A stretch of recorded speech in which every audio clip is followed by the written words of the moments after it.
This is what I mean when I say that, like, Tucker Carlson is not someone that should be underestimated because he's stealing all of the leftist messaging. Literally all of it.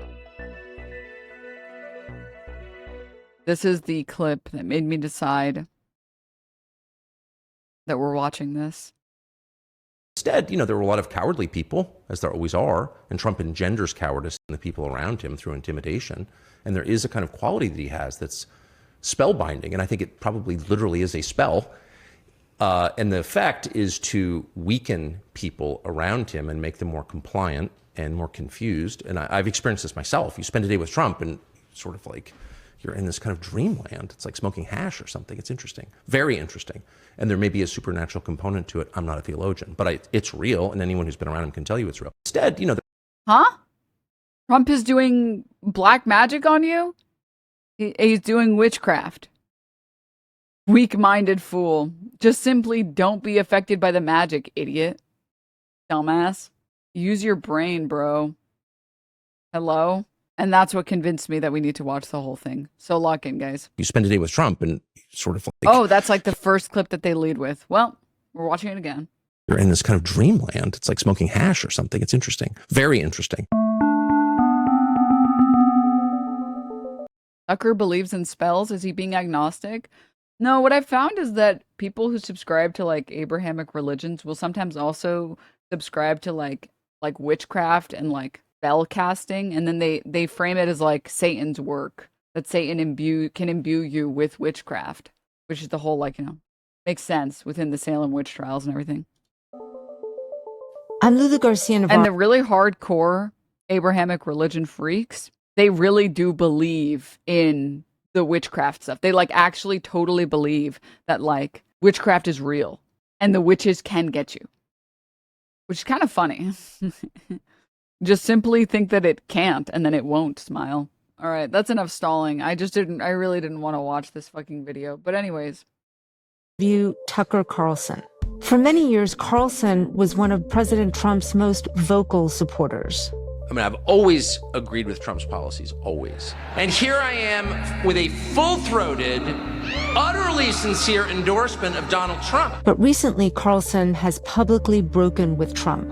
He's not only come out against Trump's decision to go to war with Iran. This is the single most foolish thing any American president has ever done. He now says he regrets supporting the president. We'll be tormented by it for a long time. I will be. And has become a vocal and influential critic of the administration. This whole thing is like dooming anyone connected to it for the foreseeable future, including the entire Republican Party. This puts Carlson at the center of a major battle on the right over Israel, over foreign interventions, and over the post-Trump world itself.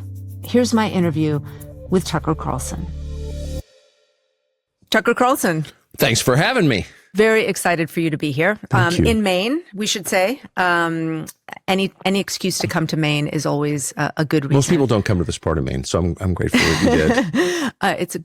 All parts of Maine are good parts. I wanted to sit down with you for a number of reasons. You've been at the center of conservative media, obviously, for a very long time. By extension, it's politics. And I want to get your perspective on this moment, on your evolution, your worldview. You recently made quite a dramatic... Denims, why is she cosplaying as Hassan? Head's too big. Break with President Trump over the war in Iran. And so I'd love to hear about that. I want to start, though, in the lead up to the conflict. You said that you spoke to the president several times about the plan to attack Iran before it actually happened on February 28th. I'd love to hear a little bit about that. Was it just you and the president in those meetings? Can you just give me a sense of what was going on there? Well, I've been speaking to him about Iran for 10 years. Right. Literally since 2016, maybe 15, because there was enormous pressure on him, as there has been on many presidents, to regime change Iran. And we know, based on our experience with a much smaller country, Iraq, that's a tall order, and it doesn't necessarily lead to a place you want to go, and it's not good for the United States. So anyway, and Trump knew that, and that was one of the main reasons, actually, that I supported him during, my time at Fox News and campaigned for him. And so it was really central to my views of Trump's candidacy and presidency. And so when it became clear, Please, for the love of God, tell me. The interviewer was going to ask about the Dominion lawsuit and the text messages that came out of Tucker Carlson saying that he hates Trump. He would go on Fox News and be like, I love Trump.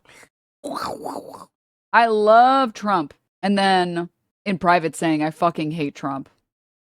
here in June that we were starting down this road toward a regime change war with Iran, I was just, I was baffled.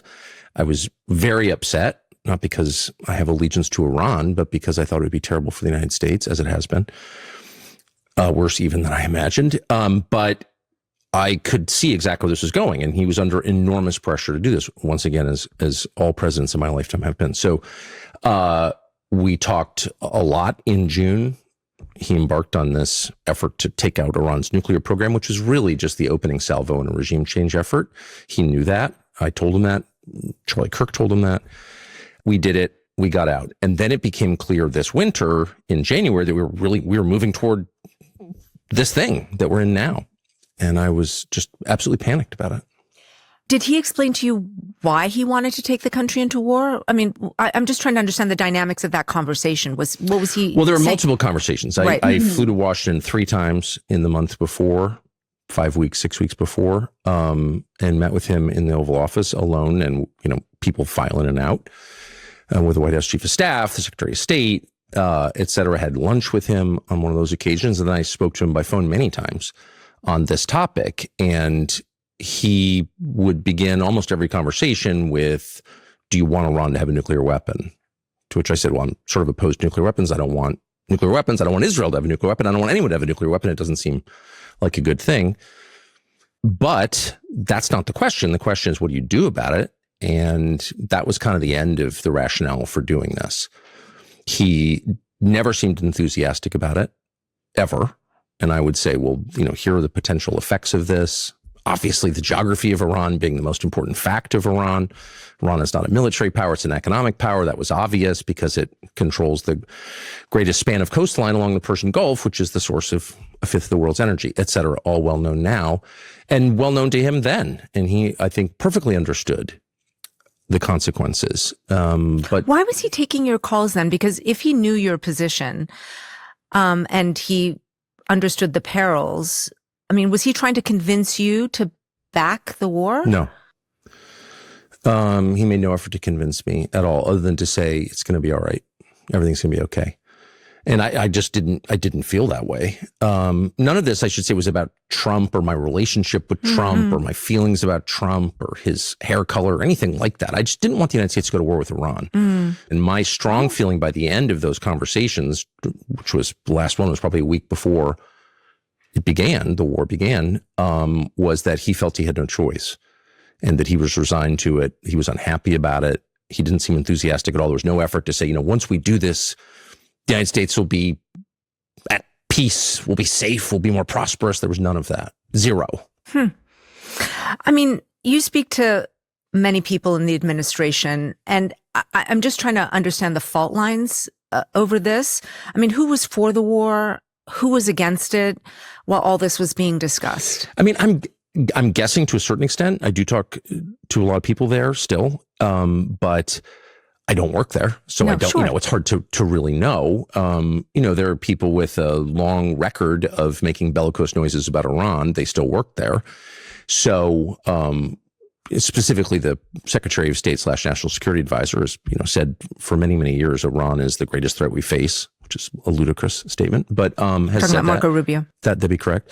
But that said, I didn't hear a single time from anyone, including from the Secretary of State himself, who I spoke to about this, any enthusiasm for doing this. My strong impression, and I could be wrong because I don't work there, is that no one in the building was pushing for this, at least overtly, that all the pressure was coming from outside. Constant calls. I have to say, one thing I really was not expecting, and I said this a couple months ago, I said that I would be really surprised if Tucker Carlson pulled away from Trump sooner rather than later, basically, because the MAGA diehard voters are always going to go with Trump, right? They're not going to vote anything. They're never going to vote for anyone that isn't Trump or endorsed by Trump. The the 100% of MAGA that thinks the war with Iran is just. Like, those people are always just going to suck off Trump no matter what, in any context, no matter what. So I really thought he would wait a little bit before pulling away from Trump if he even wanted to do that. Because, like, again, these are the people that we're dealing with. This is like the average, like, MAGA hog. You Democrats weren't satisfied with cheap gas either. I hope $6 gas infuriates every one of you. I'll pay $6 a gallon with a smile on my face, knowing liberals are mad. Going to war with Iran to own the libs. I'm not owned. I'm not owned as I shrink into a corn cob. Like, we're not dealing with sane people here, man. These are not sane people. I shot myself in the foot to own the libs. I just bought an entire pallet of Bud Light, and I'm gonna steamroll it to own the libs. It's like, well, how did you own them exactly? I still, like, what one video that actually lives in my head rent free is the video of the H Bomber guy video. I love to show it. This is before he decided he was gonna start making 7-hour documentaries. This is back when he made reasonably sized videos that a streamer could watch and react to in one stream. Don't get me wrong. Don't get me wrong. Every single 2-hour documentary that he's made, it's needed the full 2 hours. However, they're so long. But before he started making those, I still think about this. Remember when people got really mad at Gillette? I don't think they Or is it? I think actually it should be like right here somewhere.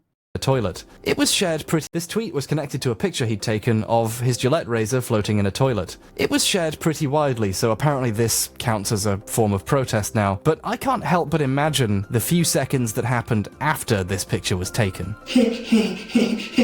This'll show him. Oh, I have to get the razor out of the toilet now.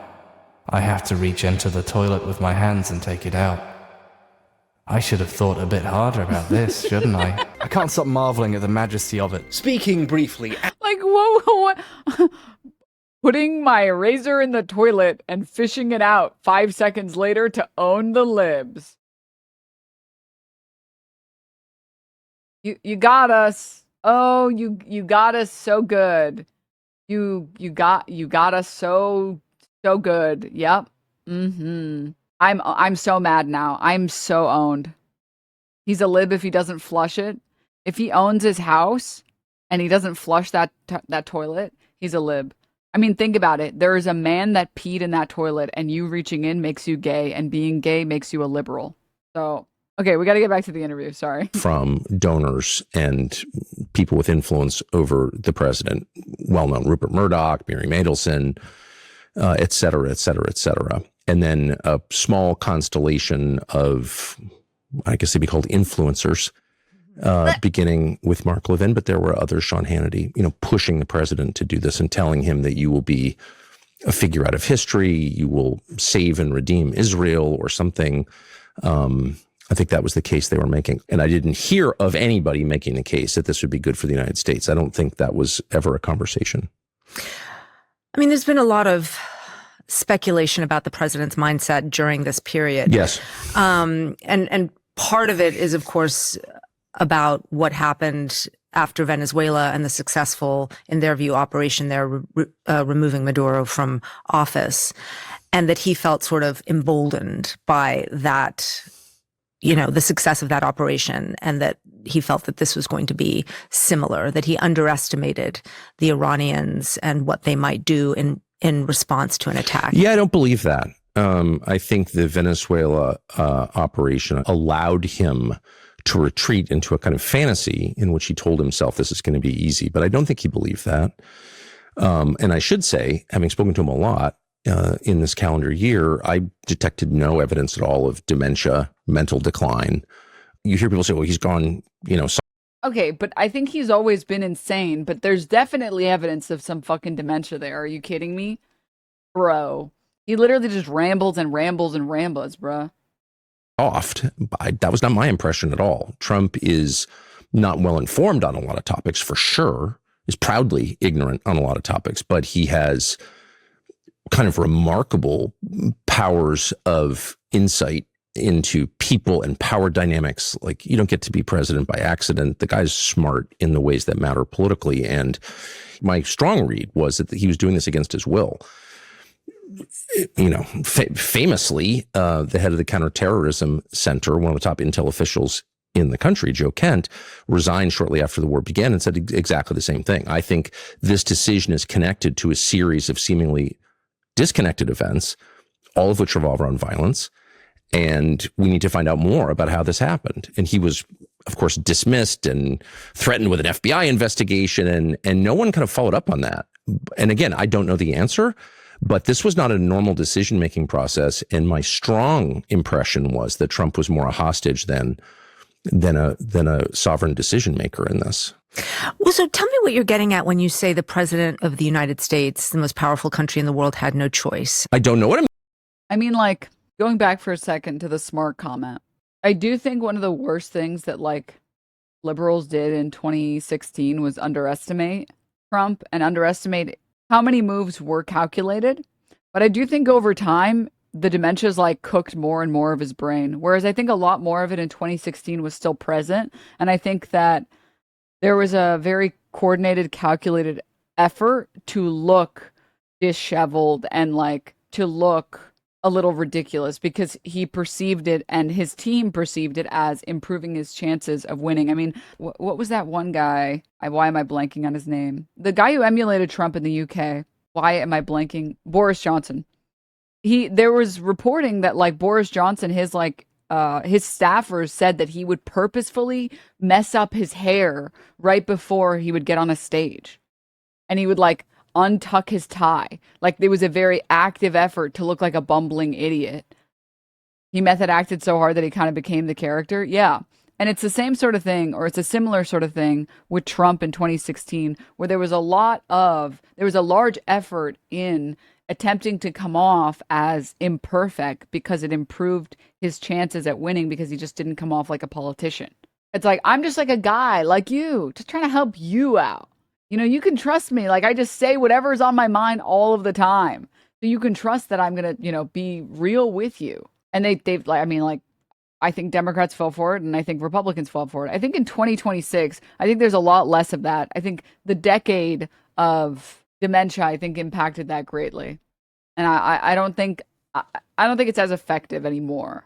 And I also think that like more of it is just brain damage. Getting at, I'm just telling you what I observed. He seemed, and that's kind of the question. And what I'm really fascinated by is the lack of curiosity on display into how exactly this happened. What are the mechanisms by which a guy who's supposedly sovereign, in charge, granted this authority by voters, tens of millions of them, can't make a decision in the country's interest or even in his own interest? He knew, and I know he knew because I talked to him about it directly, that the potential consequences were profound and profoundly bad. The end of his presidency to start, which I think it has proven to be.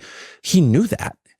And he wasn't, this is my read, and I could be completely wrong. I don't know what's in his head, and I don't want to overstate my knowledge at all, but this is my strong perception on the basis of many conversations on this topic. He felt he had no choice. And he said to me, everything's going to be okay. Because I was getting overwrought. Don't do this. What a bizarre statement. He had no choice going to war with Iran. He felt like he had no choice. I mean, maybe what he's trying to signal is like he had no choice because Israel was blackmailing him. People pushing you to do this hate you. They're your enemies. This will destroy you. This will gravely harm our country.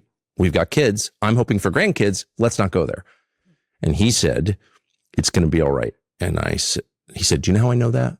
And I said, no. He said, because it always is. And I do think there's a kind of, you know. Okay. I want to say 2 seconds ago. Remember when I was saying, remember what I said? Do you literally remember what I said? It can only good happen. You know, Teddy Rooseveltian optimism there, but that's not really what it was. And this is my read. That was more a kind of justification from a man who feels he has no choice. And that is my strong view. And not just my strong view, the view of others who were around him and involved in this deliberation, to the extent it was a deliberation, which is not much. Who are the other people around him who had that view? Blackmailing Trump how when we already know about the Epstein files? I mean, you haven't seen the MAGA base that unironically still says there's no proof that he's a pedophile. How do we know he's not just mentioned a million times in the Epstein files because he's secretly a white hat pedophile? Like, I'm sorry, you can't convince me that Netanyahu don't got like some fucking tapes of Trump raping some children or something. He's got to have something that like there is no way for anyone to not disavow it. You know, I can't speak for the views of others, but I will just say once again that I never saw it, nor did I hear about anybody who works for the Trump administration, anybody who was enthusiastically pushing this war on Trump, going in and being like, you know what, you want to be a truly great, you want to make this country great again? We need a regime change effort in Iran. And instead, you know, there were a lot of cowardly people, as there always are, and Trump engenders cowardice in the people around him through intimidation. And there is a kind of quality that he has that's spellbinding. And I think it probably literally is a spell. And the effect is to weaken people around him and make them more compliant and more confused. And I've experienced this myself. You spend a day with Trump and sort of like you're in this kind of dreamland. It's like smoking hash or something. It's interesting, very interesting. And there may be a supernatural component to it. I'm not a theologian, but it's real. And anyone who's been around him can tell you it's real. But whatever the cause, no one around him was weighing in strongly, as far as I know, on either side, for or against. But people from the outside were. Guys, it's literally a spell. I mean, maybe what he's trying to say that like he has like a hypnotic effect. I don't know if you guys have hung out with people that kind of have some delusions of grandeur. If you've ever hung out with someone with like maybe a smidge of mental illness or just like a little bit of craziness. But let me say, I am that friend, bless you. I wouldn't want to live like that because that sounds rough. However, some people have such an aura about them that it makes it very easy to convince yourself that they're based and true and correct. I mean, it's literally the idea behind cults. That like the cult leader is just so convinced in their insane reality that it almost has a convincing effect on other people. We used to call that swag. That's true. Hang out with a narcissist. I don't know. I think narcissists are like a little bit different. Because narcissists get really boring to talk to really fast.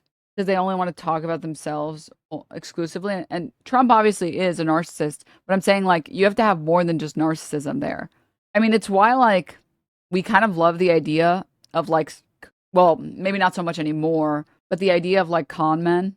Like, it's almost a little impressive that there was a guy selling the Brooklyn Bridge to random people. And he convinced people that they could buy the Brooklyn Bridge. Like...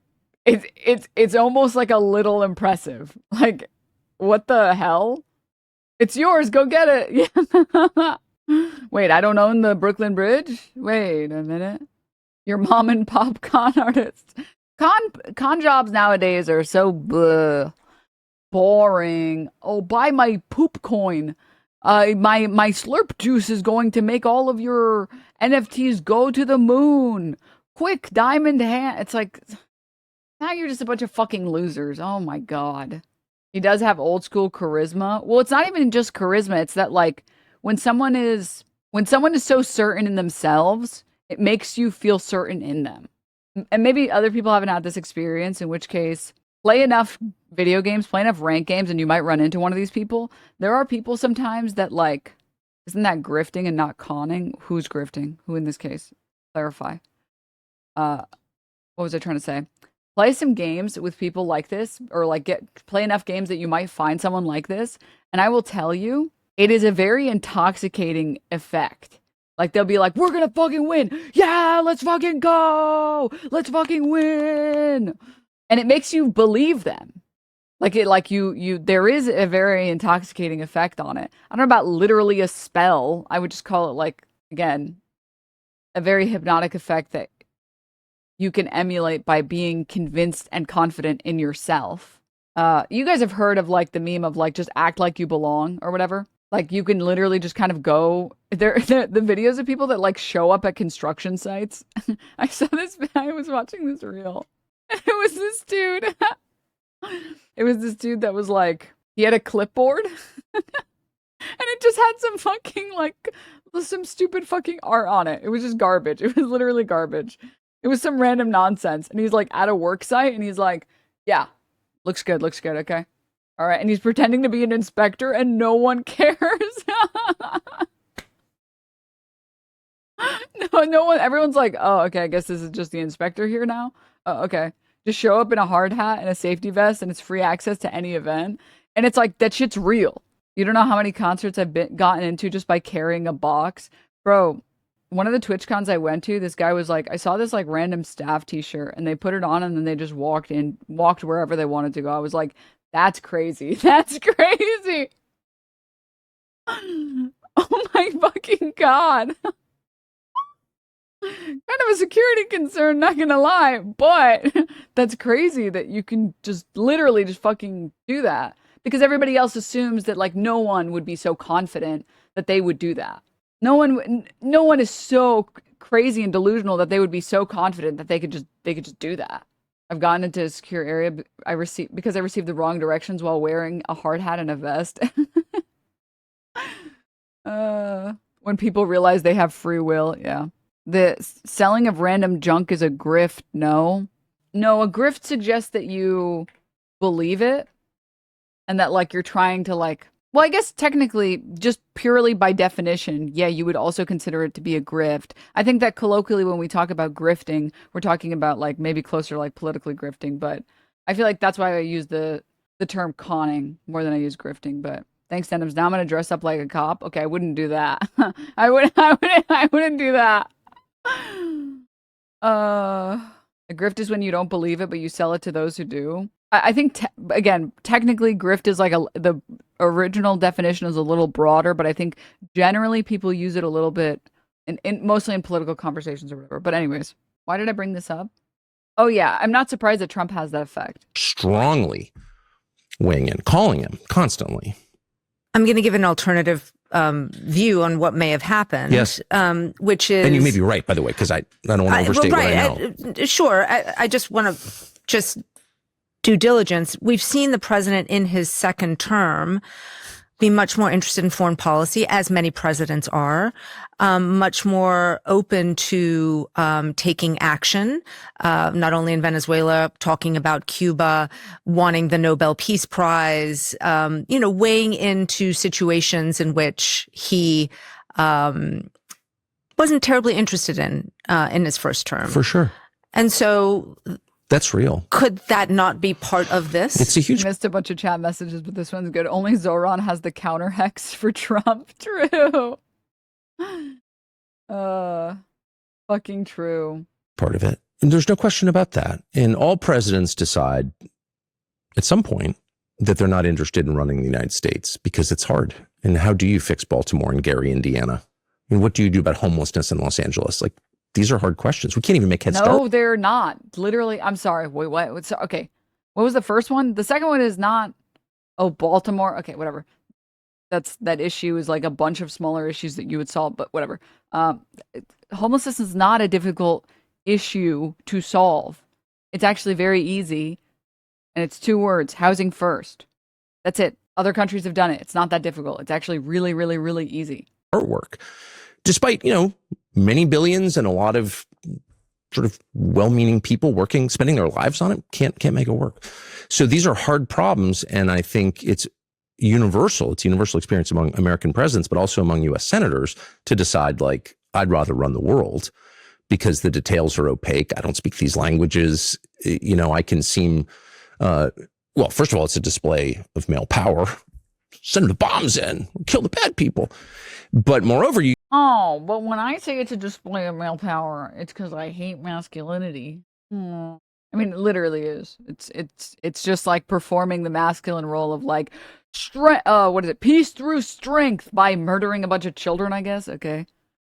Trying to look like he cares. We see you, Tucker. It's like, bro, Tucker Carlson does not care. None of these people care how they're perceived outside of what it will buy them and bar them from in life. If Trump believed he could have all his shit out there and still keep his power and status that he has, he would do it. Bad people only ever want to look good because if they don't, we avoid giving them certain privileges in an effort to discourage bad behaviors. That's why lying is OP. We let bad people get good things if they're willing to pretend to be good. Correct. Actually correct. I need to start my own stream. I got too much shit to say. Why do you think I stream? I got too much shit to say, bro. I got too much shit to say. You get to feel like I did something, and that's important. And I get it. And this is, again, as you wisely note, a process that all presidents tend to go through. And so Venezuela, Cuba, I object to both of those efforts very strongly, but neither one, in my view, risks the future of the United States in the way that the Iran war now does. And so it's a big deal. But because it is, by the way, a contiguous neighbor of Iraq, and because Trump spent years talking about what a terrible idea the Iraq invasion was, in fact, defined his candidacy in 2016 on that point, it's hard for me to believe that he just sort of organically reached this place at the end of February. He's like, oh, I think it's a good idea. He did not think it was a good idea. Shutting down a fifth of the world. Why do you say Iraq with a hard Q? Well, he's also said that the people in Iraq are illiterate monkeys or illiterate apes or something that don't know how to use forks or toilet paper. So oil and gas? Of all people, Trump knows that's bad. You said he's a hostage just now. You told the BBC he's a slave to foreign interests. Correct. So I just want to ask you to be sort of explicit. I mean, Trump is being held hostage by whom? Or by who? Benjamin or by Netanyahu and by his many advocates in the United States. And we know that not simply because Trump started the war on February 28th, but because he couldn't get out of it. He declares we're having a ceasefire. This was 4 weeks in. He says we're having a ceasefire and we're having these talks and they're going great. And we're going to open the strait. And Iran says, yeah, one of our conditions is Israel's got to pull back from southern Lebanon. You can't use the Iran war as a pretext for stealing more land from a sovereign country. That's not your country. Like, no. And it's not just Iran who felt that way. I think the rest of the world's like, what are you doing? I thought we were, fighting the great existential threat, Iran, and now you're taking the opportunity to take Lebanon shore of the Litani River and bombing downtown Beirut. Like, what is this? Anyway, this was all very well known. And within hours of announcing this interviewer sucks. Trump announcing this, Israel publicly, in a way that was designed to get the attention of everyone, including the Iranians, starts killing civilians in Lebanon. And what was the point of that? Not to secure the Israeli homeland. The point of that was to end any talk of a negotiated settlement, to keep this going until Iran was destroyed and chaotic, which is the Israeli goal. I'm not attacking Israel by saying that. Their goals are different from ours. They're a different country. Yeah, they would argue, of course, that what they are doing is neutralizing the threat that has been persistent in Lebanon through Hezbollah. Oh, okay.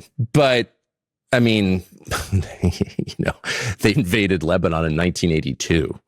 Okay. So that was 44 years ago. They've had a lot of experience in Lebanon, a lot. They've had a lot of time to fix Lebanon. They killed Nasrallah. They blew up Hezbollah with explosive pagers. Like, they've done a lot since October 7th. A lot of time to fix Lebanon is amazing.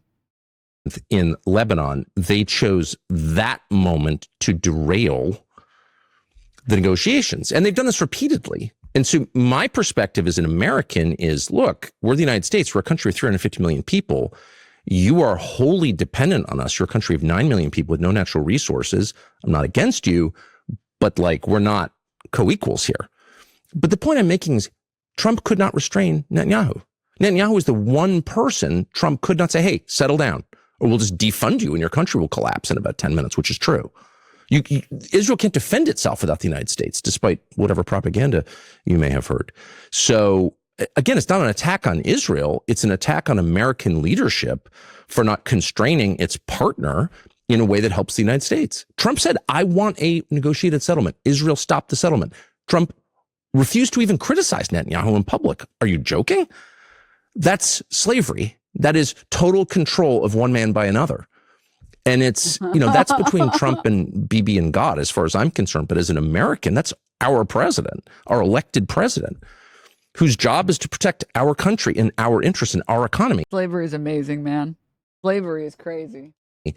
And he is looking out for Israel first. That's outrageous. And no amount of like, oh, you're an anti-Semite, which I'm not.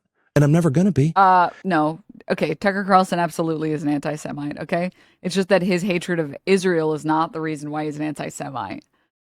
is going to stop me from noting that that's outrageous. It is outrageous. Before we just move on, I am curious about this one point, which is obviously Israel has tried to exert its influence on a number of presidents. Many presidents have been asked to decapitate Iran, to do a joint military operation in the Middle East, which this is the first time really that this has happened, where the United States and Israel are doing a joint military operation against a Muslim country. And I'm just wondering why you think other presidents didn't have that influence, because they obviously were subjected to the same pressures, the same donors, the same Bibi Netanyahu who's been there since the 90s. I mean, what do you think has materially changed that made Trump more susceptible to that influence? I mean, that's kind of the question that I would like answered. And I don't know the answer, as noted. But, you know, one argument could be, well, Trump is just uniquely weak. Okay. But that was not my perception. I think Trump obviously has weaknesses. And a lot of his posturing is compensatory, of course. I'm not interested in psychoanalyzing Trump, but that's just clear.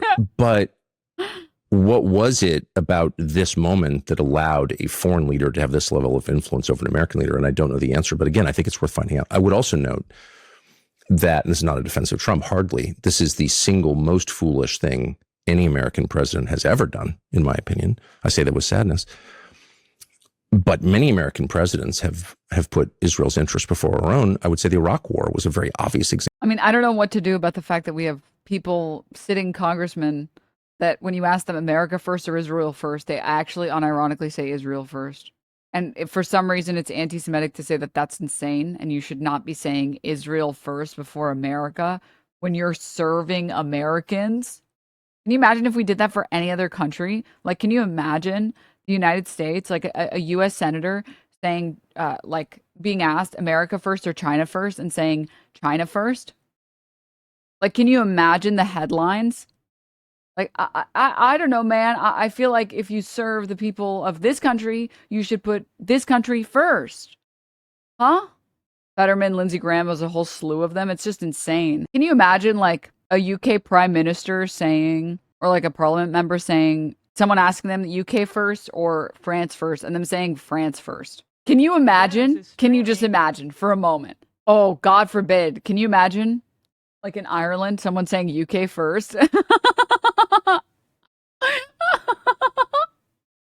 Holy shit, that person would get tarred and feathered. Oh my God. Example of that. I mean, Cheney's office was completely controlled, and I knew almost all of them by people who were putting Israel's interests above America's interests. So I think the Iraq War was, to a great extent, a product of that. And I believe that Trump felt exactly the same way, because I talked to him about it a lot. So, like, what changed about Trump? What changed after 10 years, more than 10 years, of telling us our leadership is weak, they act against our interests, they're stupid, they're foolish, they're bought off by foreign powers and by domestic donors? I mean, that was Trump's case. That was his whole pitch. That's why he got elected. To switch on something this big in the space of a few months, I mean, that bears some examination. That's all I'm saying. I want to note, in 2020, when President Trump killed Iranian General Qasem Soleimani, you went on your Fox show and said, and I'm going to quote here, there are a lot of awful, bad people in the world. You can't kill them all. It's not our job. And you asked, why are we jumping into another quagmire from which there is no obvious exit? But it wasn't until President I was not heralded for saying that. I don't think I've ever been more criticized. I just really quickly note, I'm opposed not simply to foreign interventions, as you said. I mean, most of them anyway, those not undertaken in self-defense. I'm against the whole frame. I'm against the idea that Hezbollah and Hamas are at the center of our domestic conversation. Like, they're the big problems we face. They're not. It's insane that there is a single conservative, by the way. I'm pretty sure he literally learned about this, by the way, because of Candace Owens, that they realize that eventually there will be more conservatives that hop on board and that hate the fact that our taxpayer dollars go to some random fucking foreign nation where we don't really benefit at all, right? We're just literally funding a war that's just going to make American lives worse. And they realize that if they were the first ones to corner this market, they would just benefit and be seen as like, not first responders, I'm forgetting, first adopters, or like the early adopters of the ideology. And it's kind of funny that conservatives consistently do this over and over again. They take like progressive values or progressive policy, and they'll grab like one tidbit to be able to push a new, interesting, fun, conservative value that's all shit, that's also shit. Sometimes the bad guys aren't wrong because they literally stole our ideas. Correct. Yes. Why is everything about Tucker Carlson's mannerisms so fake? What's he like behind the camera? He can't be this annoying IRL. Oh no, he has to be. He has to be. I'm talking about the fact that like being against US taxpayer dollars funding a war in Iran and funding the nation of Israel conducting a genocide and conducting a land grab on Lebanon and funding all of their healthcare and funding their settlements and funding their bombs, funding all of this, complete waste of taxpayer dollars. All of that could actually be spent helping Americans instead of getting us into more forever wars in the Middle East, right? And that is a leftist position. That is a progressive position because it is also the correct position. And conservatives every few years, or like I would say every other cycle, will find the most popular progressive position and rebrand it as being conservative. So in this case, it's, well, I'm America first because I care about Americans and only Americans. I don't give a shit about it. And how could we do this? We need to care about Americans. And they're still gonna make the country shit. I mean, they're conservatives. They're still gonna make the country as dog shit as possible. But it's interesting that they have to use leftist positions to be able to be anywhere near electable. They're not a bigger problem than like the behavior of Citibank. I'm sorry. Credit card debt is a much bigger problem than Hezbollah will ever be. Tucker Carlson hates Jews. Correct. Yes. Tucker Carlson is actually very anti-Semitic. I think Fuentes is moderate compared to this comment. Okay, I don't know about that. I would say that they're actually about the same on anti-Semitism. No way, Rubio or Vance would get elected before Tucker. Let's be real. Why are you reading my comments? Because I read people's comments when I want to respond to them. What? Where is it? Tucker is definitely going to prison in the near future. Dude, we can't even imprison our pedophiles. There are emails from pedophiles saying, love that torture video of that child, and they're just walking around. We can't even imprison the rapist, the child rapist murderers. And you think this guy is going to go to prison? We are like a fucking joke of a country, man. Like this guy is not going to jail. We only arrest gay people for lying too much. So stop with this. Stop with the brainwashing. This is bonkers. I live here. I'm almost 57. I've lived here a long time. Hamas and Hezbollah, while they're not getting my endorsement, are not relevant to the experience of most Americans. So like once you start thinking like that, you betrayed your country. So it wasn't until President Trump threatened Iran's Also, it's a bipartisan position at this point. Nobody wants these wars except the biggest corporations and lobbies. Well, yeah. Infrastructure with a profane Truth Social post this past Easter Sunday that you actually started quite explicitly speaking out against him. Yeah, you can't attack Jesus. How's that? Well, in a monologue on your show, you said, how dare you speak that way on Easter morning to the country? Tell me what you were responding to right then, because it really is, I think, a seminal moment for you in terms of publicly breaking with the president. So I will say, I don't do monologues. That's ad lib. So that's just, I didn't write it. I don't have notes. It's just like, that's how I feel. So it's probably not as coherent as it should be. But that was really just an emotional reaction to the experience of waking up on Easter Sunday, the holiest day on the Christian calendar, and a day of joy and hope, literally the resurrection of Jesus, and seeing Donald Trump using profanity, threatening to murder civilians. I mean, that's a crime. That's a moral crime. So to the profanity specifically, brag about that and then to mock Islam. I don't think you should mock people's faith. I don't care if it's Judaism or Christianity or Islam. But it's Yesterday in a Sans chat, someone was like, let me dig in and go a little deeper in your views. Would you support using our military to liberate countries from capitalism and install communism? That's amazing. especially galling as a Christian I voted for Trump in 2024. And one of the main, and I never vote typically, but I voted for him this last election and campaigned for him in a bunch of cities with him because I felt that there was clear persecution of Christians in this country, people of faith. And it was demonstrable. And I felt that Trump, and I based this on his explicit promises, would be a protector of, never thought Trump was a Christian for a moment, but I thought that Trump, I took him at his word, would be a defender of faith, people of faith who need to be defended. And this country exists to defend them. It's in our charter. So anyway, I was just completely outraged by that. Since that moment, you've gone even further. You recently said on your show that you'll be tormented for a long time by the fact that you played a role in getting Donald Trump elected. And you said, I'm sorry for misleading people. That's gotten a lot of attention, as I'm sure you know. I don't know because I don't Google myself ever. But I would like to understand exactly what you mean. Can you explain? I'll tell you what I mean. I truly believe. I can't. There's like so much. We have to go piece by piece. On your show that you'll be tormented for a long time by the fact that you played a role in getting Donald Trump elected.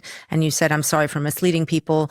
That's gotten a lot of attention, as I'm sure you know. I don't know because I don't Google myself ever. But okay. Press exit out. I would like to understand exactly what you mean. Can you explain? I'll tell you what I mean. I truly believe that the baseline requirement, the ticket of admission to the conversation is admitting when you are wrong.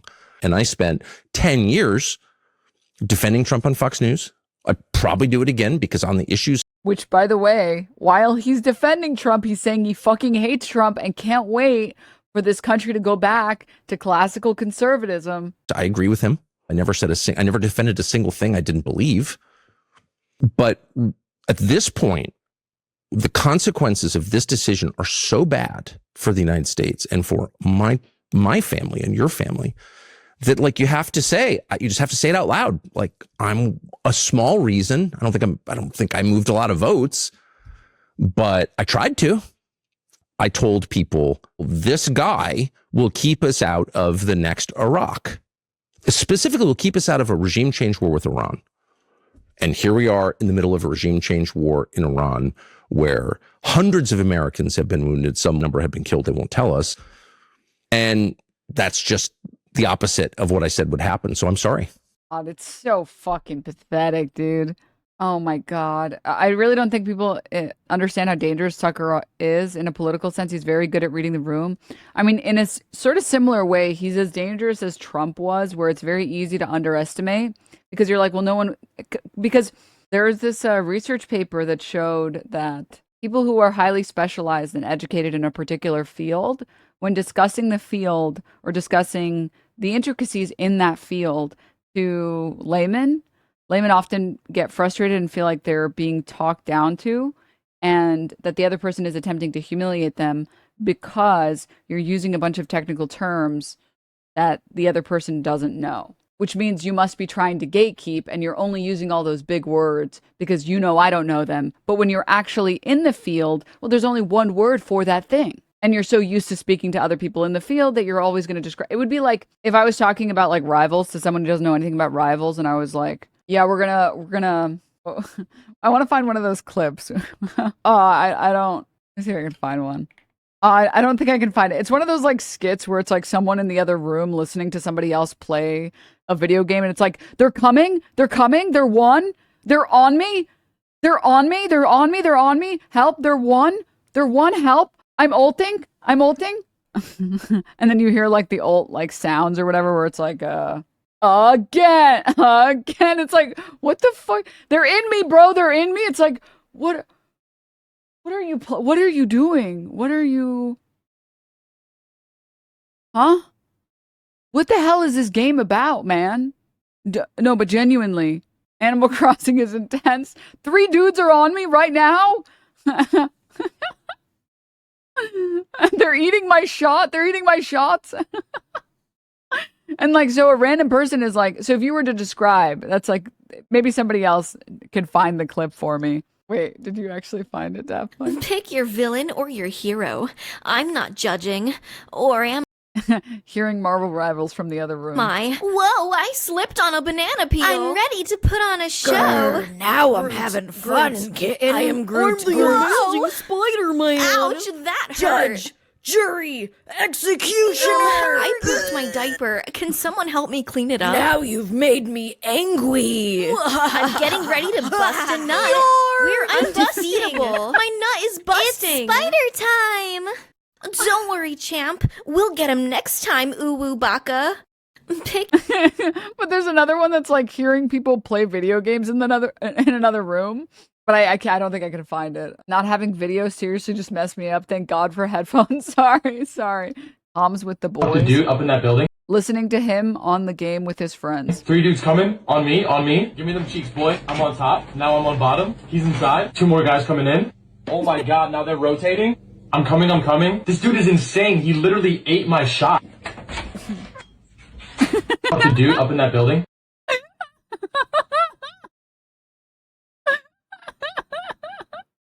He's rotating. He's spinning on it. Bro, he's blowing bubbles. Oh my God. Venom's in my ass? Like, what? What? The point being, if you're like listening to somebody else talk to you about video games and they're saying like, yeah, you always have to like push A when you have like advantage, or like they're saying like, yeah, whenever you're down 1, you know, you should, or like someone's like describing like crosshair placement, or there's any of these things, and you don't know anything. You're like, are you just like actively trying to exclude me by using terms I don't know? And it's like, no, it's not that anyone's trying to exclude you. It's that we're describing these things with the words that people use to describe them, because those are just the terms, right? Fighting game players, yeah. And it's the same with like basically a lot of things at like the highest level. So like if you try and read a paper from like a biochemist or something, there's going to be a bunch of jargon in there that you don't understand. So if you're speaking to someone, or you're speaking to a biochemist that's got like their fucking PhD, and they're describing some mechanism of action that you don't understand, it might be your first, the studies that we have on this show, that it might be your first impression or idea that they're trying to actively exclude you or belittle you by not knowing the nomenclature. But it's just that they don't know how to use or talk about that in any way other than the way that they're talking about it. Yeah, those biochemists always talking about 2 dudes coming in, shut up. Silence. Fighting game players be like, their 6HK command dash is deadly when you're -1. It's like, I don't know what that means. I want to be included in the conversation, man. What the hell? Why did I bring all of this up? I brought this up for a particular reason. Oh, man. I know it was related to the thing that Tucker Carlson said. I Google myself never know. It was not about that. The way that he talks to people. Maybe the point, I don't think this was the point that I was going to make, but basically the point that I was going to make was, this is a tangential point that's related. I think Trump and Tucker are both very good at not doing politics speak. And they try very hard to come off as just like your everyday average Joe by not using terms that everybody else uses within that field. So the way that politicians speak, they actively choose to not do that as much as they can, even though that's just literally how people speak. That's just literally how politicians speak. And I think people see that and they underestimate it, and they think, well, this guy's an idiot. He just talks like I talk. He doesn't say anything interesting, but that's the reason why he's so dangerous. It's because he comes off relatable and likable, and that you can understand him when he speaks. That's why we can... Oh, I remember the point that I was making. I remember. For us, we see this and we see a total clown because we understand the basics of at least we have enough of a hyperfixation on politics that we know what good politicians look like. And you have enough of a grasp on politics and politicians that it's easy to quickly weed out which politicians are talking about the things that matter. But if you don't have a good grasp on that, and your understanding is very minor, and you just spend all your time watching Fox News, it's no wonder that hearing AOC speak makes conservatives angry, right? And so for us, we see this and we're like, this guy's obviously a fucking tool. This guy has not mentioned a single policy that is like based in any reality ever and is not pushed for anything that would actually be beneficial for anyone. But conservatives don't see that because they don't engage with politics at a greater level than shapes and colors. So when they see this, they're like, oh, look, he's just like me. Someone who's not trying to like scam me, who's not trying to use big words to try and make me look like an idiot. So, yeah, I think it's easy for people on this side of the aisle to be like, this guy obviously is an idiot. No one would ever vote for this guy. But you underestimate what you would think if you didn't have the knowledge that you had about politics. Where hundreds of Americans have been wounded, some number have been killed, they won't tell us. Yeah, it makes sense because considering they're always talking about the liberal elite, correct. And that's just the opposite of what I said would happen, so I'm sorry. So I hear you say that, but I am compelled to question it a little bit because are you simply just going public about something that you felt privately for some time? Because in 2021, through the Dominion lawsuit against Fox News, some of your texts went public. Right. And I'm just quoting from a couple of them. You know, you said there really isn't an upside to Trump. You said, I hate him passionately. I mean, clearly you had some feelings of reservation about the president. Without question. Before this time. There's no doubt. So I'm just trying to understand the... You know, I have a lot of thoughts and theories about things which, you know, may or may not be rooted in reality. So I hesitate even to spring any of my theories on you because, like, they're probably insane. But one thing that has bothered me for many years is the fact that a lot of people in Trump's immediate orbit have been hurt. They've been hurt. So sad. Oh my God. Bell Hooks actually talks about this when she talked about how feminism was hijacked by academia and excluded people outside of academia. Second, they've weaponized their basest stupidity. Correct. Absolutely correct. That's the thing to say after the question, I guess. Yeah. Why do people like Tucker? Besides terminology, his tone always has a mix of hyper-confrontational and flabbergasted. Well, but that's what they want. That's what like the conservatives want. They want the confrontational vibe because it's like, see, this guy will stand up for us. And then they also want the flabbergasted because that's how they feel anytime they see something they don't understand. They'll be like, wait, why do the liberals want to put men in sports and women's sport? I don't understand. Can you be as outraged as I am because I don't want to look into this? And it's like, okay. All right. It's like peak know your audience. You know what I mean? It's like when Asmund does the goofy faces and the eyebrows and shit. Yep, correct. And really hurt, you know, gone to prison, become unemployable, publicly shamed. Yeah, what's going on hits hard as fuck when you're stupid. Yes. Gotten cancer.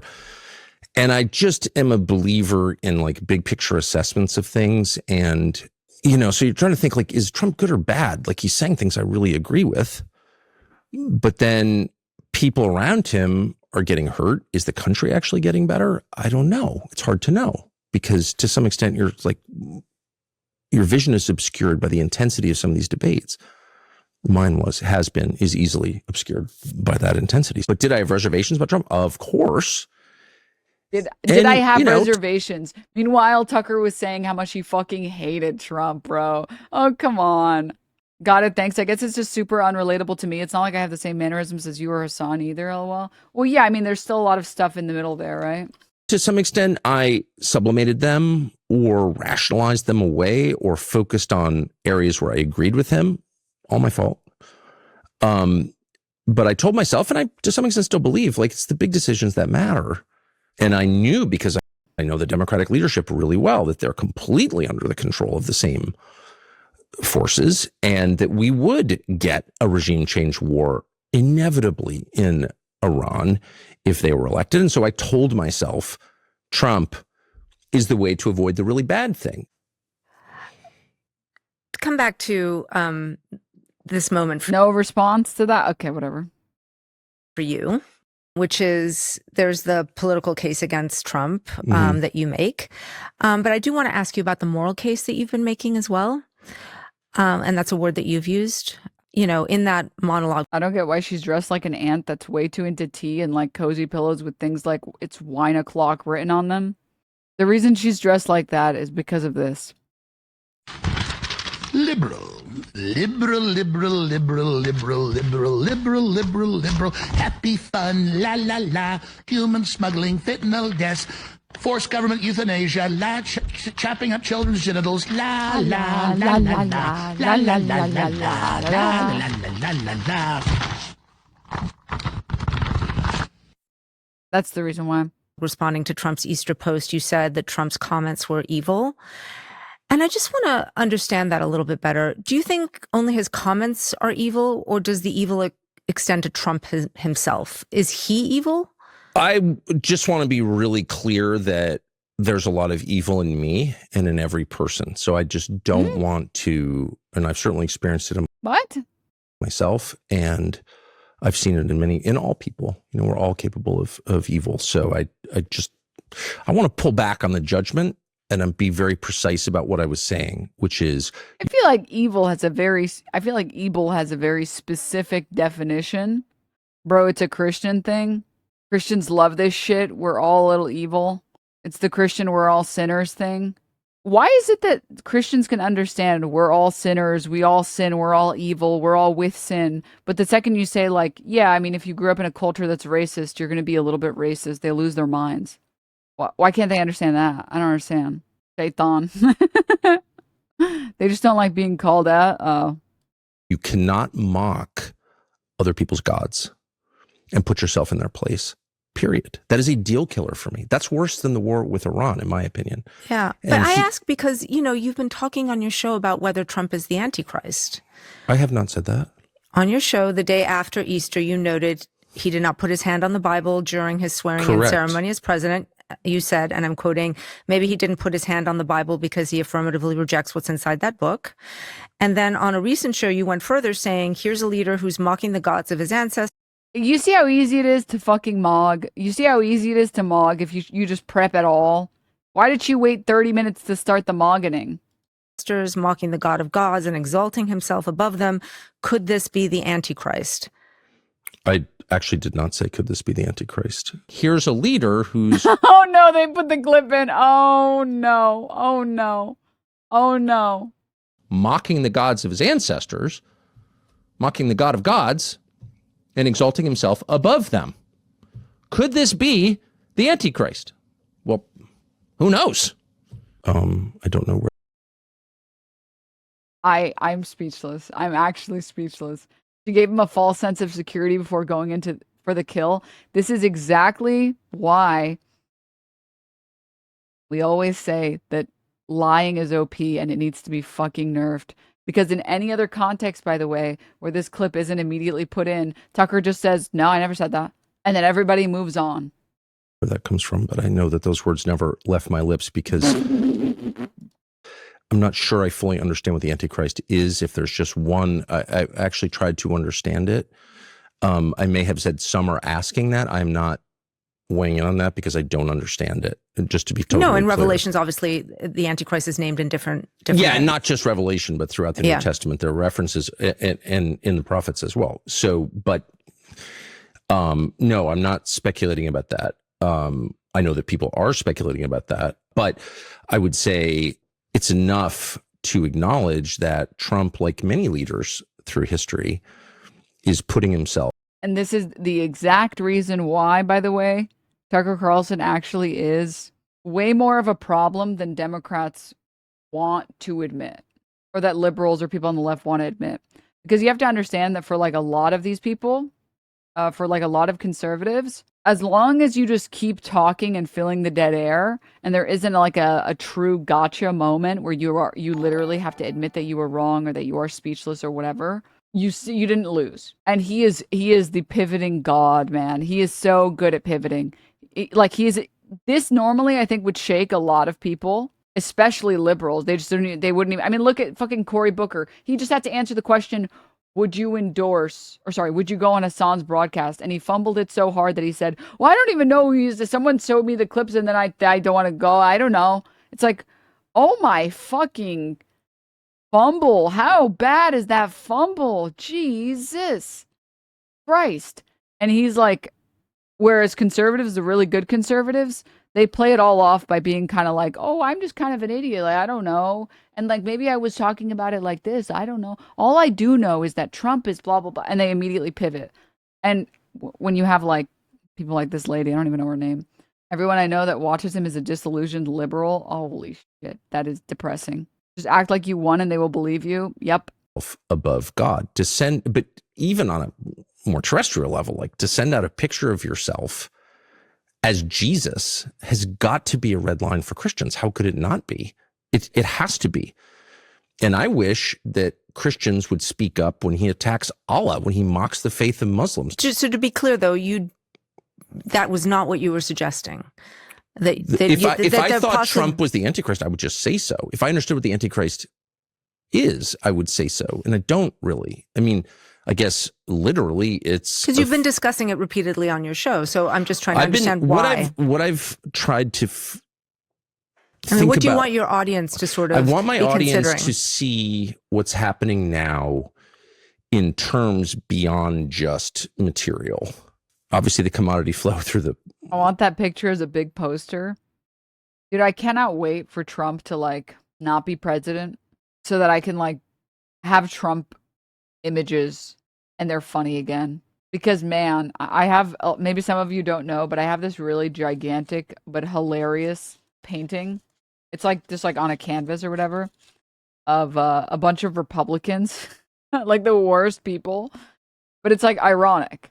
And I got it during Biden's presidency, and then Trump became president again, and it just has gotten less and less funny by the minute, which kind of sucks.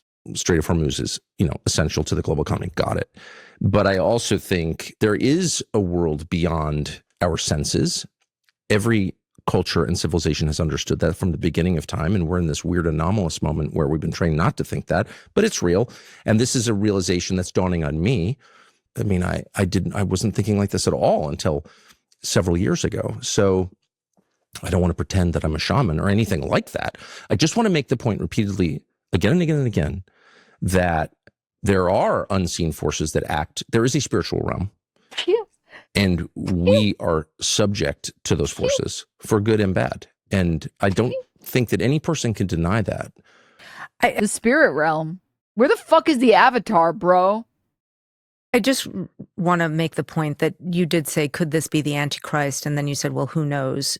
You did use those words. So, man, then my apologies to you if there's video of me saying that. I guess what I'm expressing to you is it doesn't reflect exactly how I feel. That suggests a precision that I haven't arrived at. Trump is the Antichrist. Well, you'd have to define, I mean, we're sort of quibbling here, but you'd have... Do you see what I mean when I say that, like, conservatives are just way better because they have spent their entire careers pretending to care about the people, and they know that they're not at all. I think Democrats and liberals still delude themselves into thinking that they're helping the American people, which is why they feel so confident saying like, you guys need to vote for us. Like, we're literally better than those guys. Why won't you vote for us? Whereas conservatives know that they're lying, so they have to get better at lying, and they have to get better at deceiving Americans. To define Antichrist, and I know that I can't define Antichrist, and it's not clearly defined in the New Testament or Old Testament. So you're open to the possibility? I think what we're seeing is evil. Like, are you allowed to kill people who've committed no crime? No. Super simple. You're not allowed to do that. Under no moral standard is that allowable. All of a sudden it's allowable. It's allowable in Gaza, and our leaders are like, yeah, no, it's just totally fine. It's not fine. But it's repugnant to the Christian understanding of the world and the human soul. Every person has a soul. That's the Christian view, and not just the Christian view, it's the Islamic view too. So, and it's my view. Your Easter episode was titled in part A Warning to Christians Everywhere. Yeah. And sort of my interpretation was that you were warning other Christians sort of not to follow a false prophet. Yes, that's exactly what I'm warning. And that false prophet being President Trump in this case. And Netanyahu. There Mom Tucker stuff. are a lot of evangelical Christians who are convinced that God wants you to support Netanyahu, which I find incomprehensible. You know, Christian evangelicals in this country have been a hugely important part of President Trump's coalition. Many support Israel because they believe the creation of the state of Israel fulfills biblical prophecy. They're called Christian Zionists. I will note you have said you dislike Christian Zionists more than anybody. You've said they have a brain virus. You have apologized for those comments repeatedly. I shouldn't have said that. Repeatedly. But would you like to see those Christians stop supporting the state of Israel in the way that they do? Of course, immediately. On many different grounds, but it's really simple. Christians can never support the murder of innocents, period. That's just a bright red line. Find the place where Jesus is like, these people are annoying, kill them all. It's not there. So where are you getting that? Well, supply side Jesus said so. All right. Dude, Jesus would be so fucking funny if he was just like, dude, these people are annoying. Kill them all. Jesus, if he was a Twitch streamer, to be honest with you. If Jesus was a Twitch streamer, he would constantly get chat messages that would piss him off. He's like, you know what? I'm done. I'm done doing this goody two shoes shit. Hell no. Now, I'm, once again, hardly a theologian, but I just don't know. And I've asked many Christian Zionist leaders who will speak to me. Now it's just like, hardly a theologian. Like, fuck off, dude. You literally want this country to be a white nationalist Christian shithole. That's literally what you want. They won't talk to me, but I certainly asked Ted Cruz this. I asked Mike Huckabee this. I tried to ask Franklin Graham, but I sincerely want to know where this is coming from. It can't all be from the Book of Esther. Well, I mean, you did have exactly this contentious interview with Ambassador Huckabee. He's the ambassador to Israel, where you talked to him about Christian Zionism for quite some time. And in that interview, it's very interesting. I'm a former Israel-Palestine correspondent.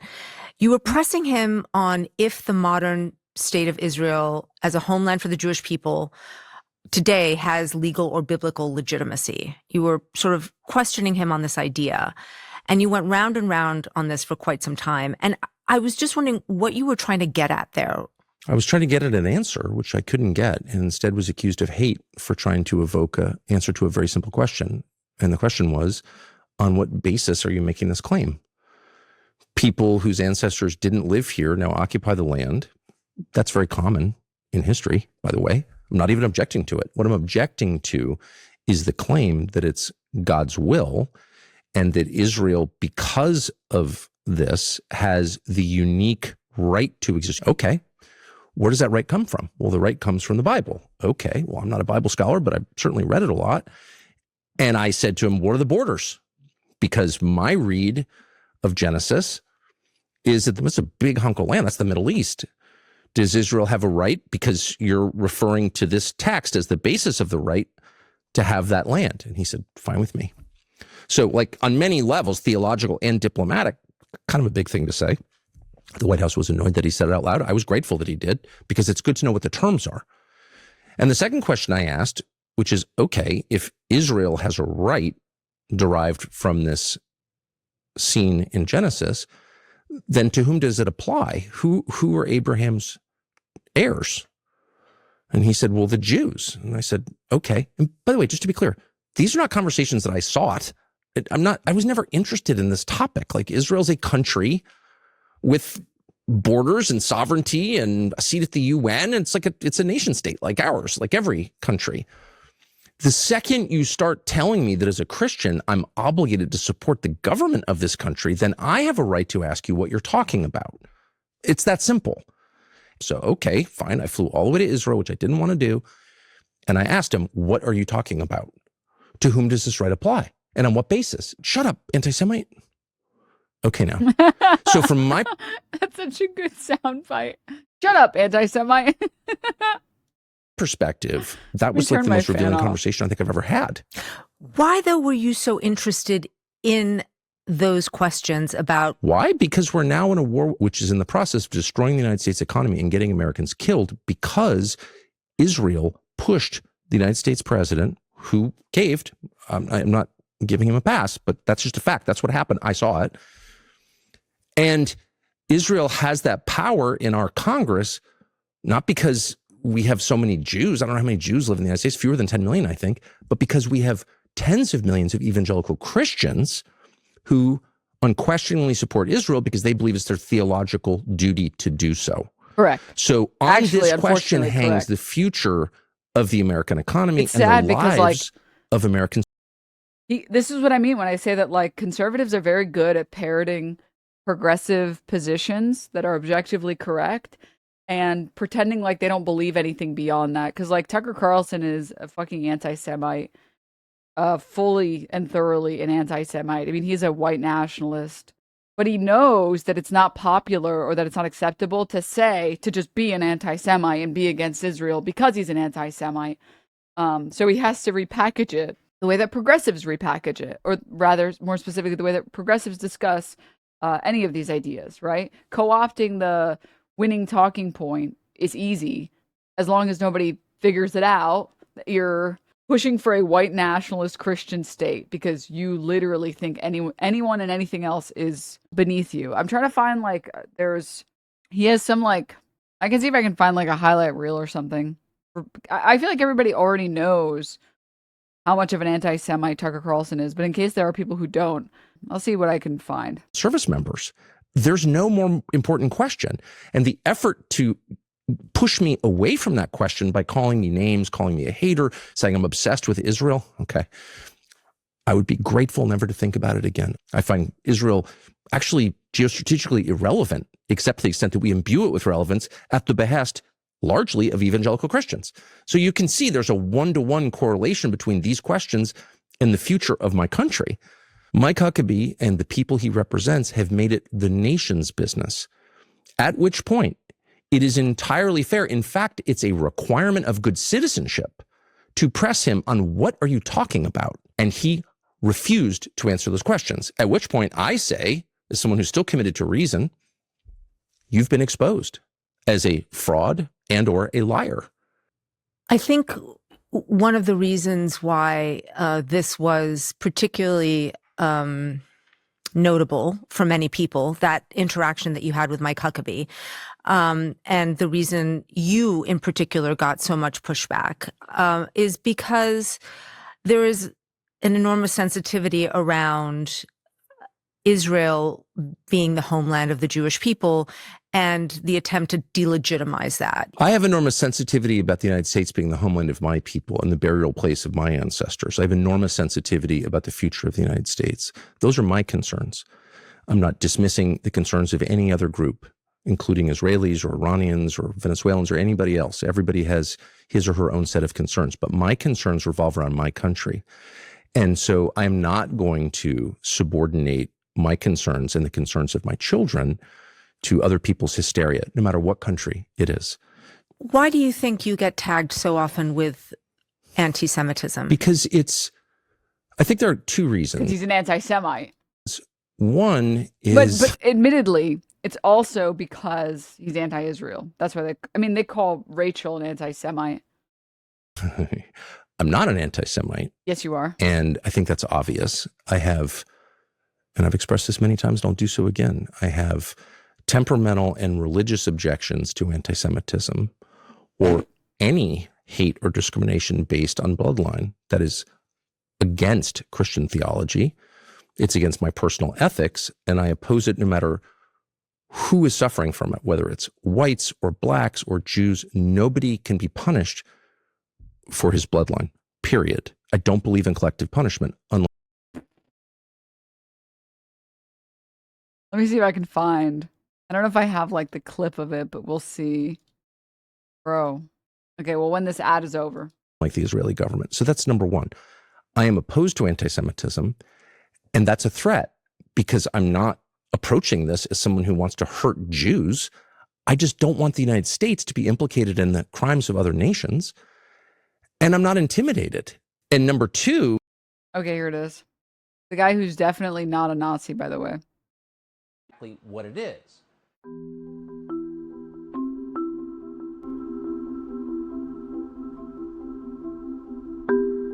The Great Replacement theory is coming from the left. They don't think it's a theory, they think it's real. Yes. Get to the clips. To change the racial mix of the country. That's the reason, to reduce the political power of people whose ancestors lived here and dramatically increase the proportion of Americans newly arrived from the third world. In political terms, this policy is called the Great Replacement, the replacement of legacy Americans with more obedient people from faraway countries. Now, I know that the left and all the little gatekeepers on Twitter become literally hysterical if you use the term replacement, if you suggest that the Democratic Party is trying to replace the current electorate, the voters now casting ballots, with new people, more obedient voters from the third world. But they become hysterical because that's what's happening, actually. Let's just say it, that's true. Talking about the liberals being hysterical when you literally have the Joker laugh is crazy work. When you speak like, they're becoming hysterical. Like, dude.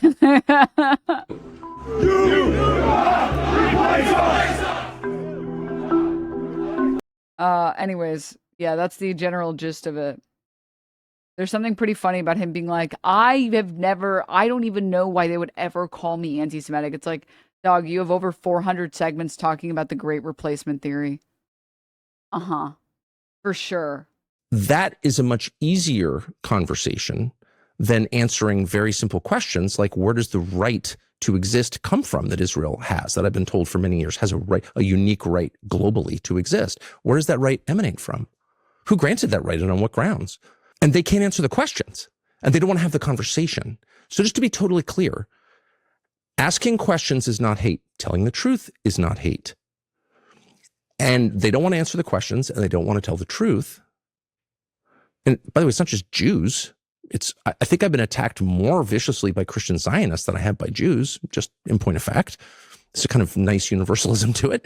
But I'm not intimidated. I don't know why I would be. In fact, I think it's my obligation not to be intimidated. Can asking questions, though, stir up hate?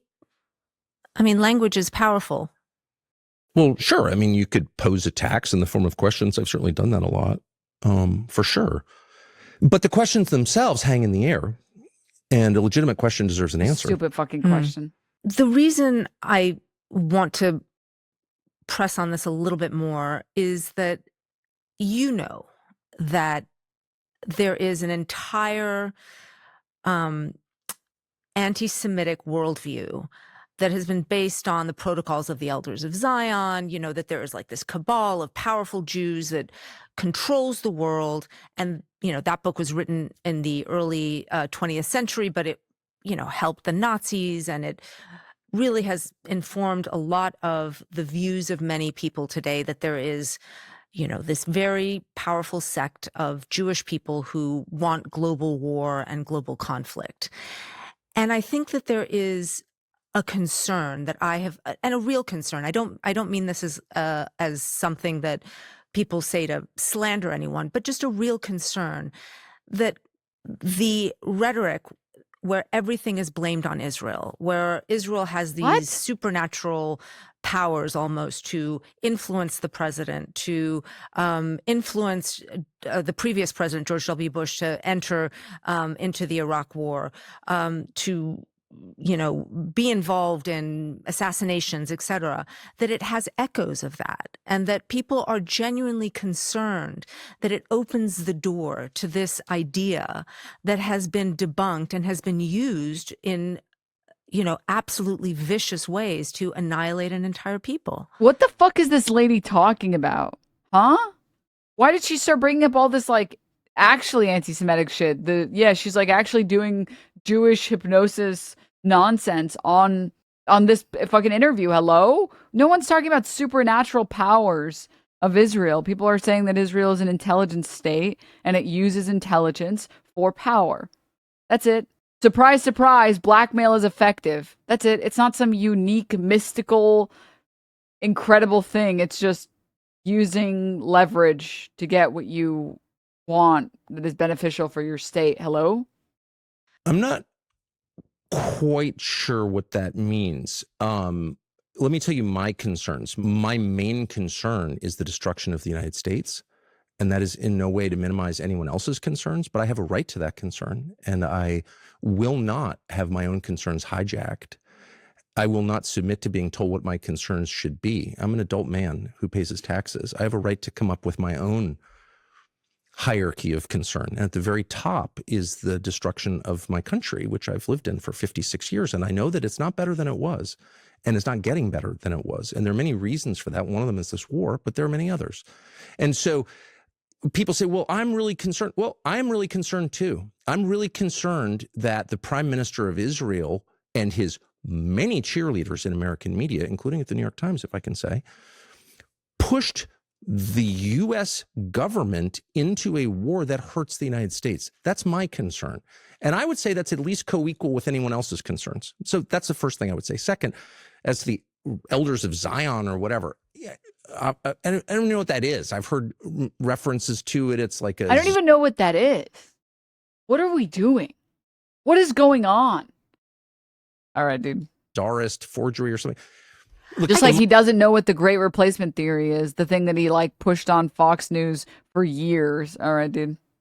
I'm just wondering what the line is for you. The line for me is the truth. What is actually happening? Between criticism. I mean, this is, by the way, a very difficult line. I am in no means purporting to understand necessarily where it is. I'm curious for you where the line is between criticism of the state of Israel. Later, he even says he doesn't know who Fuentes is. He interviewed Fuentes. No, stop. Come on.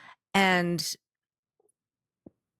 how that could be perceived as feeding into anti-Semitism. Well, it breaks my heart that it is perceived that way. And that's the product, that perception is the product of a decades-long effort to conflate anti-Semitism with any criticism of the secular government of Israel. Okay, so the IHRA definition of anti-Semitism lists 11 examples of anti-Semitism. And that's been adopted globally. 40 different governments have adopted it as their standard of what anti-Semitism is. And 2/3 of the examples are criticism of Israel. So, you know, I don't get to write these standards. I also don't have to abide by them. And I reject, as ludicrous, out of hand, the idea that the criticism of a secular government is the same as criticism of an entire ethnic group, many of whom do not support that secular government, many of whom reject that secular government, and a lot of those I know personally. So you're just not going to get me on board with the lie that criticism of Netanyahu is hatred of all Jews, because it's not. It's so crazy, because if you had a progressive leading this interview, you could make Tucker Carlson look so fucking stupid, but then the New York Times would never do something so brave. So they have to send this fucking liberal Zionist to defend Israel's genocide and then make Tucker Carlson look good. And I don't care how many times someone repeats that to me. I don't care. And by the way, I've lost friends over this, and I do grieve that.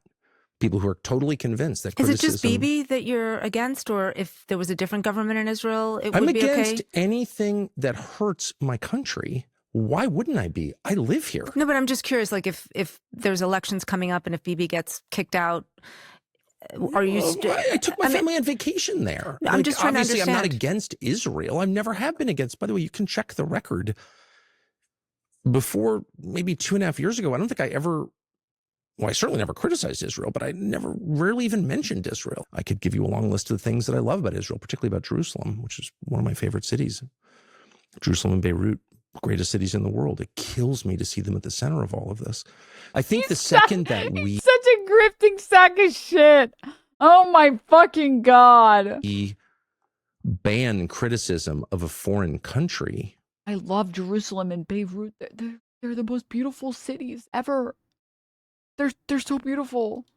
Well, of course, we're not free at that point. We're slaves of that other country. You know, you whatever you can't criticize is the force in charge. I don't think it's, by the way, good for global Jewry to have any of this at all. If you tell 350 million Americans that it's he let the anti-Semitism slip. This is what I mean. It's like, I feel like if you are progressive or are on the left, it's very easy to spot anti-Semites.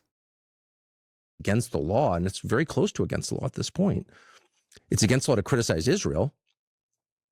How does that help the perception? Does that feed anti-Semitism? I think it does. Not that it's my job to monitor or regulate this stuff, but I mean, just common sense would tell you that's not good.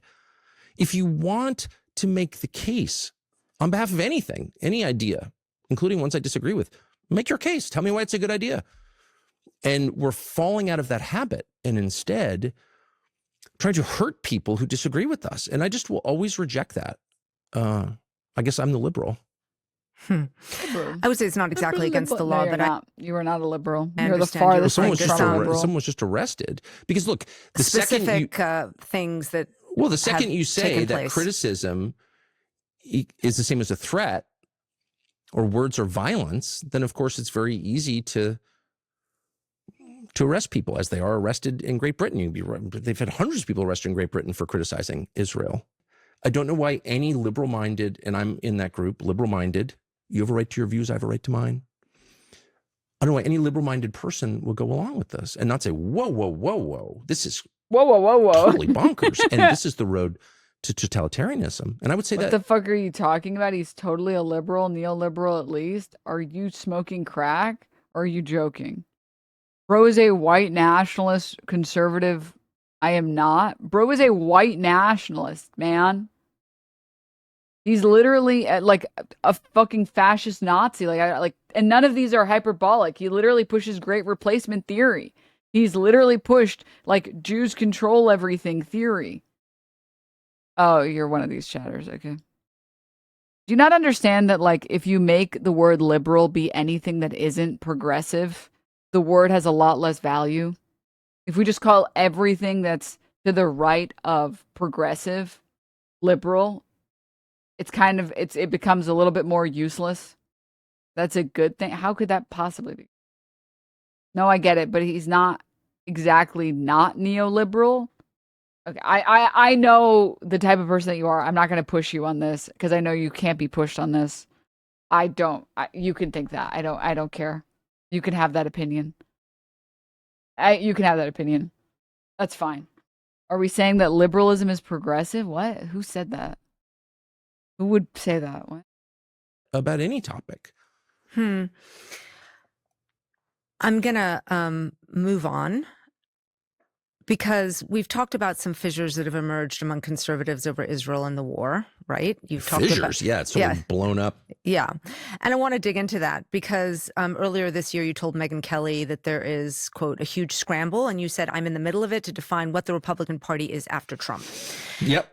So boil down the scramble for me. Are there two sides? Well, I lost that scramble. Yeah. I mean, is it driven by ideas, personalities? I mean, something else? Like, what do you see happening? Look, I mean, there have been disagreements over foreign policy within the Republican Party for, well, really since 2015 when Trump announced. He's liberal is in the same way that Reagan was a quote unquote liberal in a political science sense, I guess. Yeah, but maybe I should draw it for you guys to explain what I'm talking about. Also, wait, to this chatter. Wait, I actually have a genuine question. I'm not trying to like shit on you or like be aggressive at all. Who would you consider a conservative or like a neocon? I'm genuinely asking. My message didn't show up. Wait, what do you mean? Huh? Oh, that's weird. You're right. It didn't. Sorry, I said public policy. I just mean that he has economically liberal ideas, but he's definitely socially fascist, as in just like he's a capitalist. Yeah, I'm saying who if you're gonna call him a liberal, who would you call a conservative? You're talking about culture war and they're talking about economics. No, I'm talking about language and language being prescriptive. I understand the point that they're making completely. In which case, I think when you make those statements, there should be a modifier that you're talking about socially versus economically. But the problem is that, like, if you call everyone a liberal, so let's make a little diagram, right? Let's say here is anything that is anti-capitalist, okay? We'll make this a big boat. And then we make this anything that is capitalist. And then, by extension, economically liberal. The reality is you end up with this like giant, like what, 0.1% of our representatives, or even just like Americans, maybe Americans less so, fall into this category. And then the other like 99% of public figures and representatives and congressmen and presidents all fall in this other category. So I feel like when you're using language and your goal is to be descriptive, as descriptive as possible, it's more effective to break this category up into smaller chunks because you can easily and quickly describe what the policies are if you put people into the smaller buckets. So when I say like, why would you call them liberal? I'm saying like, this is not a good label for this. So then there's like socially liberal. Sorry, I'm running out of space. Maybe you could put Kamala Harris here. And then you would put like literal like white nationalist over here, and you would put like Nick Fuentes and Tucker Carlson. And the reality is this label already comes with this. It's inherent to it. It's a bucket within a bucket. By identifying them as this, you already know that if someone's a white nationalist, they already believe in hierarchies and they already believe in might makes right, which means they already have to believe in capitalism. I mean, not to say that it's impossible to have a white nationalist, socialist, and that you can be that brain broken. But the reality is these buckets usually very clearly fall into a bigger bucket that's right here, and it's more effective. Yeah, so exactly why I take issue with the term liberal, because it's not prescriptive. I'm talking about if you're trying to reach people, right? And maybe everybody else disagrees, but I feel like when I made the jump from liberal to progressive, anti-capitalist, socialist, it was not thanks to anyone that called everything and everyone a liberal. You can be correct, but breaking these things into buckets is more useful. That's the only argument that I'm making. In my opinion, if you're talking to like a wine mom and you're telling them like, yeah, you're a liberal, just like Nick Fuentes, just like Tucker Carlson, just like all these other people, you can be correct and you can be like, well, technically all these people are capitalists and they believe in this hierarchical system, but I don't think it's as effective for reaching people than to break it up into these categories and to get into the habit of breaking these things up into these categories. Sorry, I meant descriptive. I said prescriptive 2 seconds ago. I meant descriptive. Also, you could have an anti-capitalist, feudalist, white nationalist. True. I see what you mean. I got to sit with it. I'm just talking about like effectiveness on messaging, right? Like, for example, you can have whatever opinion you want about Zoran saying, when being asked, do you think Israel has a right to exist? Zoran said, I believe Israel has a right to exist as a state with equal rights for all people, for all of its citizens, for all of its residents. And me and you could look at that and be like, dude, come on. But the reality is that's just good messaging. It is objectively, correctly, just good messaging. And it's the same thing. It's unclockable, correct. Telling Jennifer Welch she's a liberal wouldn't have convinced her to become progressive, hone in on an ideology rather than a framework. I mean, I think in general, people are terrified of labels. And it's better to talk about policy rather than labels. But yeah, more effective to getting through to people. And maybe your experience is different, but in my experience, pushing people from the right or pushing people who are liberals towards this side, I have never been effective by calling them a liberal and then also saying Nick Fuentes is a liberal or saying Tucker Carlson is a liberal. Because the moment that in my experience, if you've converted 5,000 people in the last 10 seconds, I'm the fool with egg on my face, then, go for it. Do what you do. Clearly it's working. What was I trying to say? But in my experience, the second I do that, they're like, are you an idiot? Hello? Liberalism is so different from conservatism. You must just be an idiot. It's like, okay, you just don't understand. Which has never worked as a strategy for convincing someone, telling them that they're too stupid to understand what you mean by saying like, well, you don't get what I mean. So what I mean is, it's like, it's not a fact. Maybe you guys are all just built different and you can convince people with this strategy. But in my experience, that has been the difference for me. It's made a difference for me. Ironically, she said when her son called her a centrist or a moderate, it started the ball rolling in her mind. Well, yeah, because you have to understand for liberals, liberal is not an insult to liberals.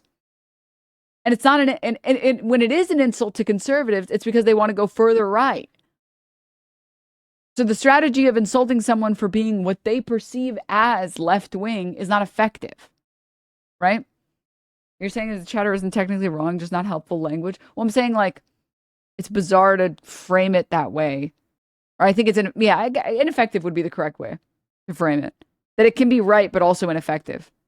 Also fair because I had this argument with my left agnostic family and they came to the same conclusion. It isn't useful to box them into the neoliberal category. Yep. I've knocked plenty of doors. Labels do not work. What does work is speaking to people's material conditions and needs and where their tax dollars are going. Totally agree with you. I found most people don't really know what neoliberalism means. They basically think it's when Democrats do bad things. Correct. Absolutely correct. Liberalism is a system that adheres to those buckets you give while using a owners and workers to divide or do dialectics with. It's more a worldview from liberalism to socialism, leftism. Yes. Sorry, I've already imagined myself as the chud and you as the soy jack in this conversation. Yeah. It's like when my liberal friends call me the most liberal out of all of us, what they mean is that I'm the most left-wing, even if I'm not technically liberal. Yeah. Sorry, I was befuddled by the idea of calling Tucker Carlson a liberal because, yeah, economically he's liberal, in addition to, like, every other, like, public figure and, like, literally every conservative in the country. You know what I mean? It would be like, I'm trying to think of a really good analogy. I'm blanking. Maybe it'd be similar to like calling a square a rectangle. Like if you pointed at a square and you were like, that's a rectangle, I'd be like, huh? No, it's a square. Well, okay, wait, to be clear, yeah, it's also a rectangle. Yes, it is. In addition to being a square, it's a rectangle. Wouldn't you just describe it as a square though? Because that already tells you that it's a square and a rectangle. Does that make sense? That was actually the perfect analogy. No, all squares are fascist. Fuck. Damn it. Shit. So that befuddled me. All right, moving on. For president, there was no disagreement at all. It was a neoconservative party completely. I was part of that for sure. And unthinkingly and then unwillingly, but whatever. But since 2015. Also, I just want to say, I know that sometimes I pull chatters up and I roast them. I was not trying to do that with you, Blaze. I was not at all. I hope you guys understand. Sometimes I pull up chatters messages because I want to have a conversation. And I'm curious at like the line of thinking, like why someone would do something or say something. So I hope you guys understand. Sometimes I pull up chatters because they said something funny. Sometimes I pull up chatters because they're fucking hogs. They're idiot chud husband hogs. But also sometimes it's like, wait, how did you come to this conclusion? And I forget that sometimes when you come off emotive and emphatic, that it can come off as an attack. But this is also like, this is how I talk to people that I know. I'm like, what do you mean by that? Wait, what? It's like, oh, okay. I just wanted to be very clear. I apologize, Blaze, if it came off like I was trying to attack you. I wasn't trying to do that. I apologize if that came off that way. You just love discussing. I just love to talk. I just love to talk. There's been this kind of debate like, well, you know, what is the appropriate use of American power? And what is our relationship with Israel? And those have been sort of sotto voce debates. But it's only with this full regime change effort against Iran that they've become untenable. Like you can't. I mean, my own view is I'm always happy to eat with and talk with people I disagree with. I guess I'm the liberal here. But there is a strong sense among the neocons who've completely taken over the Republican Party. Yeah, when he says I'm the liberal here, it's like what we all know to mean here is, yeah, you are, but not the way that he's defining it or anyone in American politics is defining it. He's defining it as I'm the liberal, the way that, and in that category, we're in that definition for conservatives. Conservatives see people on the left and they call them liberals. So he's wrong, to be clear, obviously wrong, but anyways. That anyone who disagrees cannot be allowed, like literally in the White House. Okay, I don't make these rules. I feel sad about it for a bunch of reasons. I would say as a political matter, the constituency for that is very small. There aren't, 150 million people in America who are really excited about the Iran war or who are ever going to be excited about that. So you're dooming your party to irrelevance when you do that. I don't know why they would want to. They hate Trump. That is the root of the issue. He's given away the game a little by saying that. When he says you're dooming the party, and that is like the epitome of the difference between establishment conservatives and Republicans, more specifically, and Trump. Trump is there for Trump. The easiest way to understand what Trump will do is, does it benefit Trump or does it hurt Trump? And as long as it benefits Trump, he will do what benefits Trump every single time. Why was I saying that? Oh, whereas most Republicans, in this country, they believe in the party And they believe in pushing the party and the values of the party. And that's why people like Tucker Carlson, and by the way, Ben Shapiro, hate Trump. It's because Trump doesn't care about the Republican Party. He cares about Trump. The neocons hate Trump. I've always hated Trump. I had a first row seat to this. And now they've destroyed him. And I told them that. I said, these are people who hated you from day one. They couldn't control you. They hated you for that reason. What you said about the Iraq war inflamed them. It humiliated them. And they want to destroy you. And this war will destroy you. Tucker looks like he tastes like a turkey. Why did you say that? I said that point blank right to him. And it's true. And it's, I think, proven true now. And what do you mean about you being in the middle of it and losing the scramble? Well, because Charlie Kirk and I think we're the only people, I'm confident in saying we're the only people in June of 2025 to say to the president, this is a very bad idea. The people pushing this are trying to get you involved in a regime change war.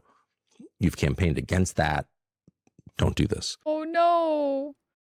They're hurting you, Mr. Trump. They're tweaking you. 80-year-old is being tweaked. He's being groomed. Oh, my God. And then on September 10th, Charlie was murdered by a lone gunman.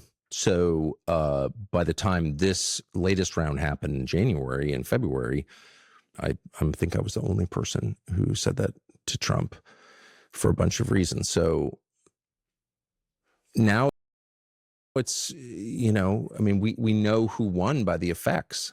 So this was, from my perspective, was a debate between people who thought it was wise to use American power in the way we're now using it, and those who thought it was dangerous. And Trump did it, so obviously he rejected my view. I want to stay, though, with how some of this is playing out, because, as you mentioned, you were very close to Charlie Kirk before he was killed. And he started Turning Point USA, which is this very influential group among young people on the right. And you're now seeing some on the right who are questioning whether Israel had a hand in Charlie Kirk's murder. And I should say the theories that Israel was linked to Charlie's death were denied by Israel. There's been no proof of that at all. And crucially, this theory has been condemned by Erica Kirk, Charlie's widow. Do you still have a relationship with Turning Point USA? Well, I have always loved Erica Kirk. I met her when she was dating Charlie and thought so much of her. I know a lot of people at Turning Point. I was the headliner for a bunch of different Turning Point events. I haven't been asked to do it this year. Don't know if I will be. Never said a word against Turning Point. I think it's been I was their headliner for a bunch of years, so obviously I supported it. I would hate to see it hijacked by its donors to become an oracle of neoconservatism. I think it'd be pretty hard to do because its members are not for that. Young people are not for that. People of draft age are especially not for that. I mean, when was the last time you spoke to Erica Kirk? A couple of weeks ago. Okay. By text. So my concern, and this is not about Erica Kirk or Andrew Colvett or any of those people with whom I've never had a crossword and hope never to have a crossword. But my concern more broadly is about the investigation into Charlie's murder, which was short-circuited by the FBI. And I'd like to know why. And I don't care to be screamed at for asking that question. It's a legitimate question, and we know that. I know that for a bunch of reasons.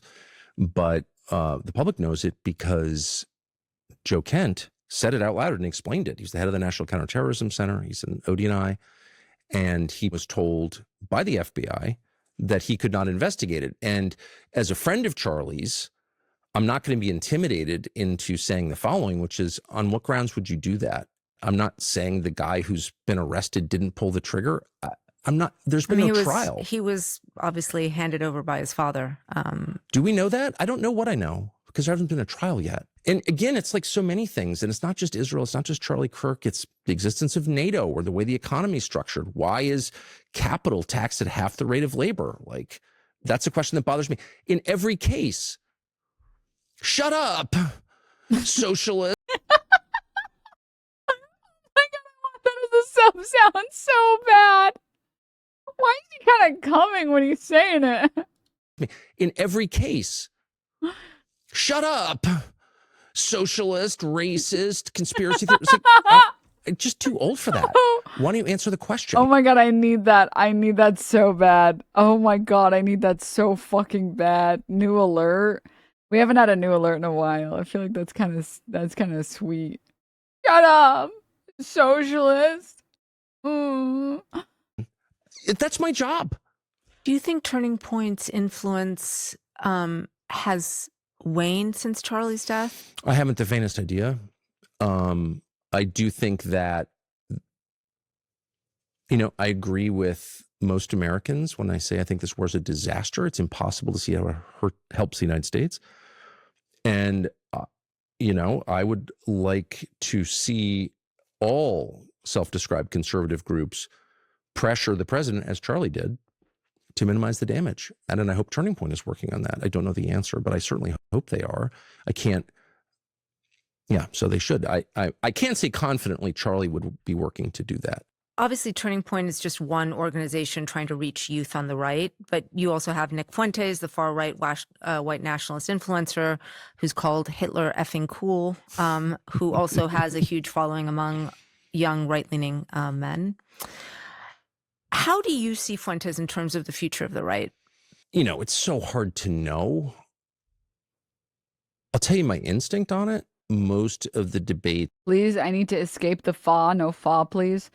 I'm going to say something. Vine, boom, sound effect, greater than.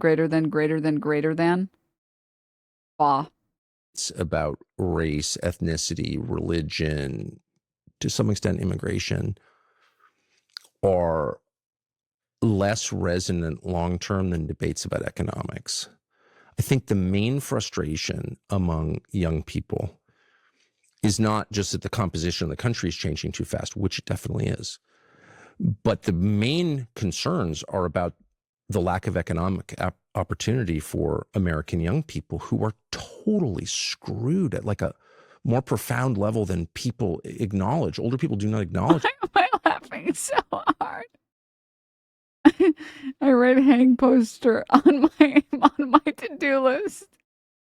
This chat message sending me kid named Poster Monka.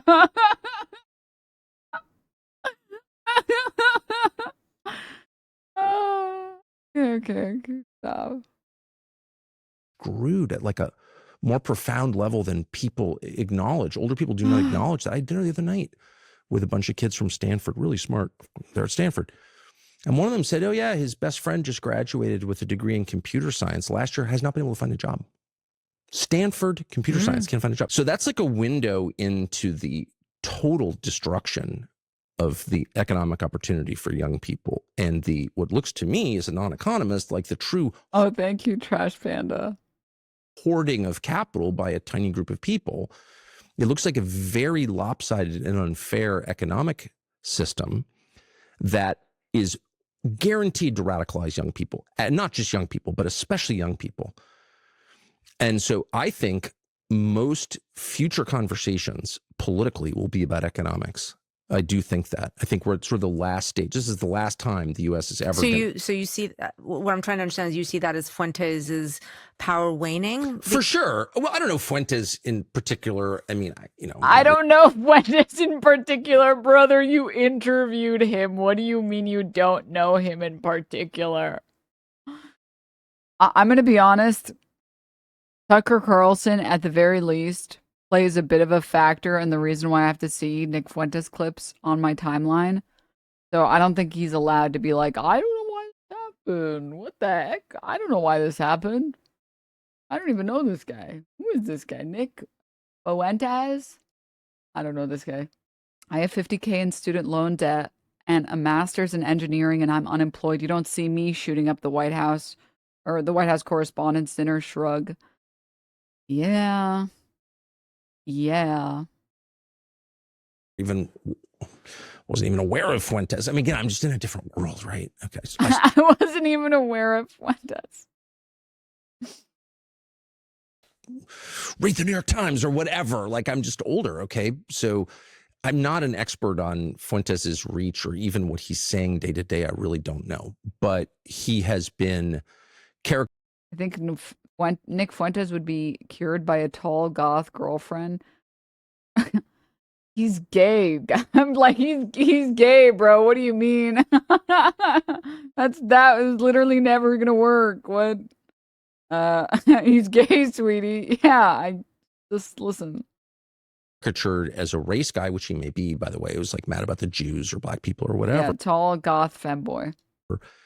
But I'm just telling you, I think the future, the energy, not just on the right, but I think right and left agree on this under 30, is that young people have been shafted by older people, particularly by the baby boomers, people born between 46 and 64. And I think they're right about that. I do think that's like the most selfish generation, most loathsome, mediocre generation this country ever produced.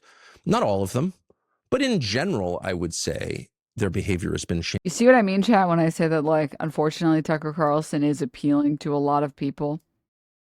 Because he's done a very good job of reframing himself as, like, reasonable and pretending like he didn't say a bunch of crazy shit. And, like, is it not crazy that we can't even get Democrats to say, like, what he's saying? Shameful and selfish. And I hear young people talk not about, I'm mad at the Jews. I hear young people say things like, only baby boomers would like have a second home in Isle of Palms, South Carolina, but like not help their kids buy homes. That's what I hear. I hear people who understand that their lives will bear no resemblance to the lives of their parents and grandparents, and they're really upset about it. Meanwhile, there are all these people making billions on clearly fraudulent enterprises, crypto-related enterprises and other enterprises that are like not adding to the sum total of prosperity in this country and not making the country better. So that's where I think the radicalism is going to start. And the murder of that healthcare executive in New York, the health insurer guy, I'm against all murder, just to be totally clear. But I was surprised but not really shocked by the reaction, the positive reaction. All these kind of normal-looking people on the internet are like, I'm glad they killed him. They don't even know his name. However, that reflects this revolutionary frustration. And I do think it's revolutionary. I think one of the reasons that Trump is apparently going to make weed legal is just so we can lower... This is literally what I mean, guys. Stealing Hassan's flow bar for bar. This is literally what I mean, dude. He literally says the same shit Hassan said, and Hassan gets all of the smoke. Well, yeah. Correct. Where's all the outrage? Tucker is promoting murder. Well, conservatives know better than to eat their own. Or they try not to. I don't know if you're old enough to remember, but the baby boomer nomenclature is a rebrand. Until the 80s, they were called the me generation. Like, their folks clocked them, and they forced a rebrand in the 80s because their T was clogged. That's true. That's true. That's true. It's good he's echoing Hassan wrong. No, it isn't. It's actually bad. Testosterone levels even more. Just make people more passive. Have some more benzos. I guess I haven't looked into research about lowering your testosterone with weed. I don't know if that's true or not. Like, it's fine. It's totally fine. Because it's not fine is the truth. So again, long-winded answer to a short question, but the future that I imagine is not a future in which we're yelling at each other about race.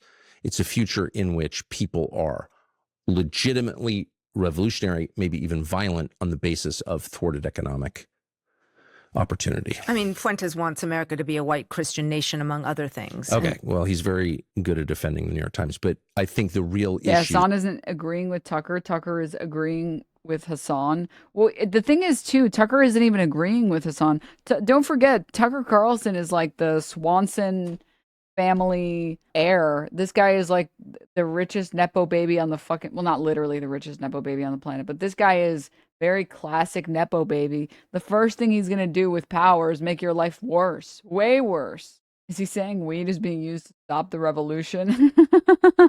are not about Fuentes or even about race. Immigration has a direct effect on economics. And so the overwhelming majority of... he's just saying what he knows people want to hear. Correct. I mean, what I've never understood is why don't Democrats do this? I'm not joking. I'm serious. Like, why didn't Kamala Harris just get on and say, I will end the genocide in Gaza, and just lie? That's what conservatives do all the time. And it works. I don't even understand. Like, I don't understand. The donors, yeah, but like, you're still going to do what the donors want. Like, that's what conservatives do. They're like, we're going to make sure we bring, healthcare to this country, and then they make your life worse and they remove your healthcare. And then like all of the massive insurance companies are like, hey, we're going to give you guys millions, billions of dollars. Make sure you make everyone's life worse. Okay? Okay. It's so weird. Newly created jobs in the past 5 years have gone to foreign born. So like it's not an attack on the foreign born to say that's not really the job of the U.S. government to provide economic opportunity to the world. The job is to protect its own people. I can tell you don't want to talk about Fuentes. Well, I don't have what to say. Oh, Lord. No, I mean, like, again, Republicans get away with it because the crowd is stupid. Sorry. Yeah, but Democrats don't even fucking try. They don't even try is the thing that's crazy to me. Like, I understand trying and then failing, but they don't even try. You don't understand Trump had popular ideas, so the Dems had to trail those ideas saying they'd do those things too. But blue heart, yeah. Conflicting research on it. As far as I know, chronic weed usage does have an effect on testosterone level. That being said, using weed lowers your current serum testosterone by up to 20%.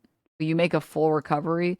Oh, so it's the same thing as like weed makes you dumb or whatever. You just stop using and then you're fine again. That makes sense. What was I trying to say? You got to be slapping my bits right now. Is Denims watching Tucker? Well, yeah, I'm talking about what a shit show this country is becoming.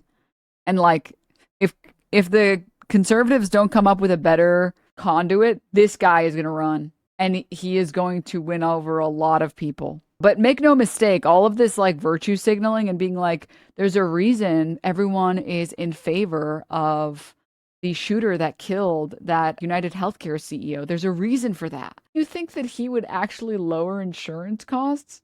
Of course not. He's just saying that to make you think that he's on your side. Okay, he said naughty things about this, that, or the other thing. Huh? If you want to get an idea of Tucker Carlson, look at his dad, Dick Carlson, father of conservative political commentator Tucker Carlson.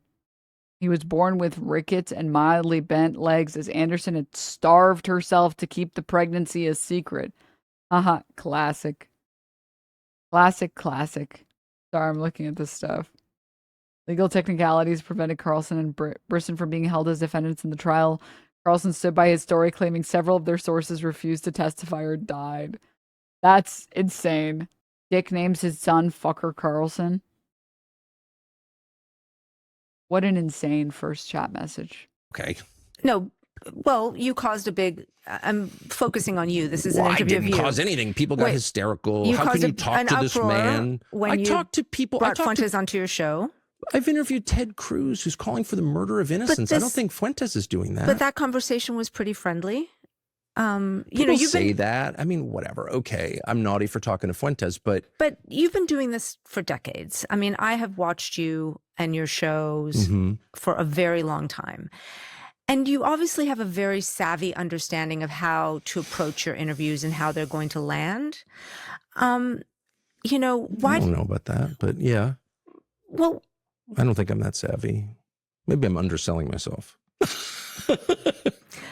I mean, why did you want to handle it the way that you did? You started with. Well, I've explained this a million times, but I'll explain it very crisply. No, you started, No, I noticed that no one talking wants about his background and where he grew up. It's a different kind of interview than the one when I look at Ambassador Huckabee. I've known Huckabee for over 30 years. Huckabee's been a public figure for over 30 years. But one was prosecutorial. You were building a case. The other one was friendly. I mean, you were wrestling quite vigorously with. If I agreed with everything Fuentes said, I would just say so.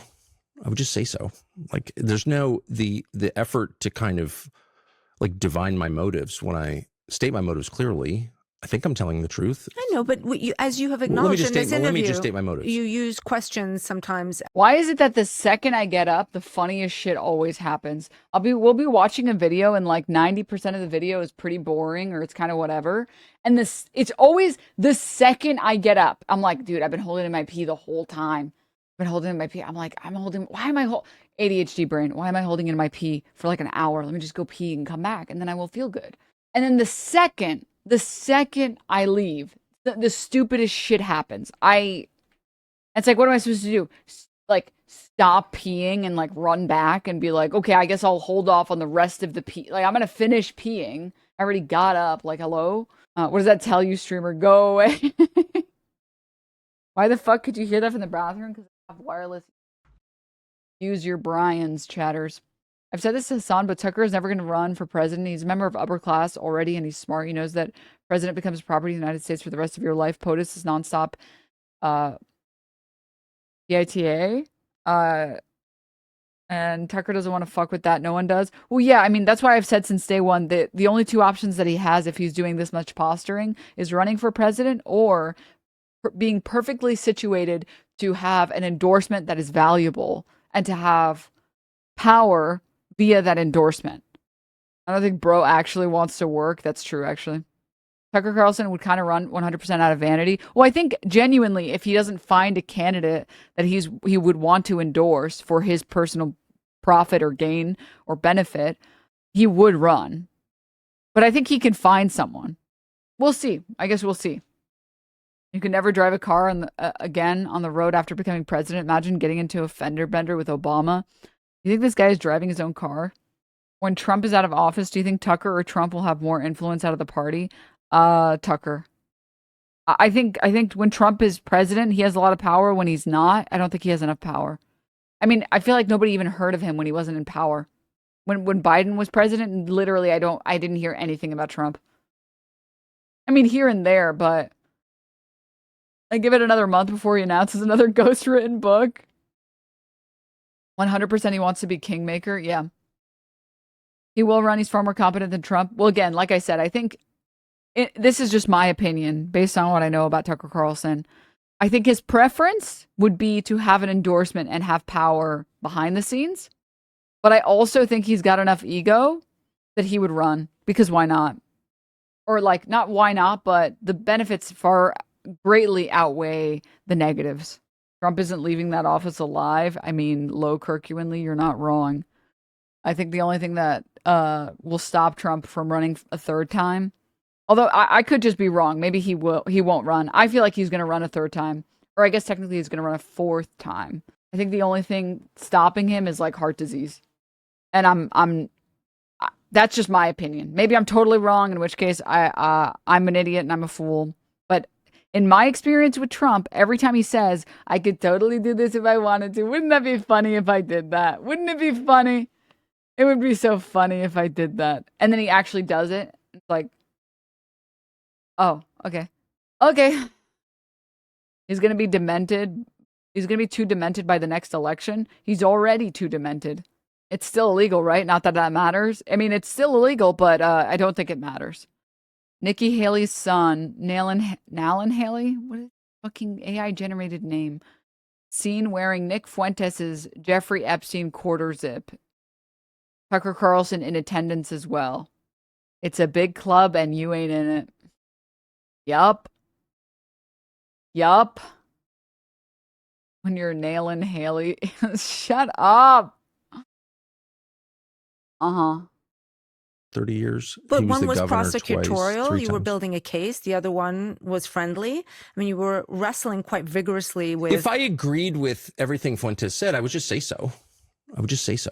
Like, there's no the effort. You would just say so. Effort to kind of like divine my motives. When I state my motives clearly, I think I'm telling the truth. I know, but as you have Well, acknowledged in this interview, let me just state my motives. You use questions sometimes as a form If of I could just state my motives, attack. and you can either believe me or not, and I've done this many times, but I'll do it once more and say, I'd never heard of Fuentes.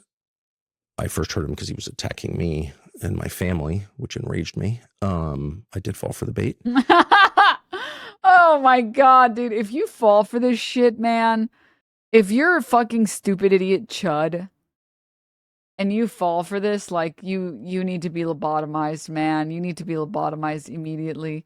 Or we need to just send you to go work in the mines. I'm a 56-year-old man, 57-year-old man that was groomed by Nick Fuentes.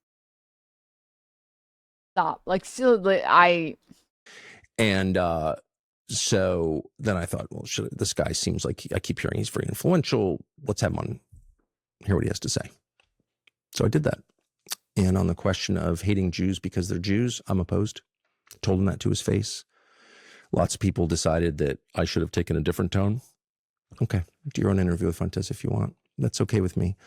But I guess what I've come to believe, I didn't feel it was a significant interview, especially on any level, except the extent it was used to try and make me into a Nazi, which, again, I'm not. I would admit it. But what I think is interesting is the kind of moral scheme that interview reveals. You gotta enjoy the like passing of the buck that just happens on just like honestly, this happens everywhere in politics. I would love to say that it's just conservatives, but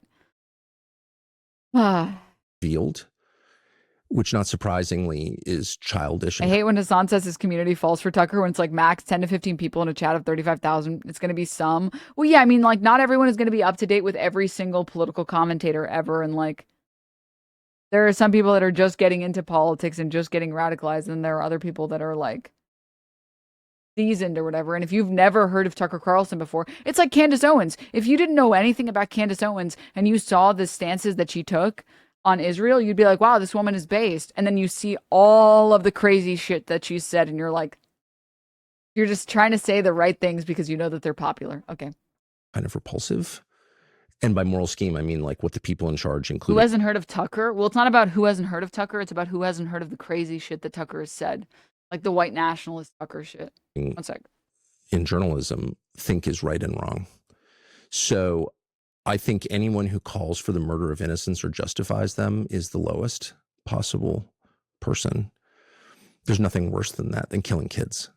And you take someone like Randy Fine or Ted Cruz. Representative from Florida. Yeah, Mike Huckabee. Senator in right. Texas. These are all, I don't know Fine, but I know the other two very well and have for many years. And both of them have just been like, no, we should go kill people and their kids. And they make excuses for that. Like there's nothing worse than that.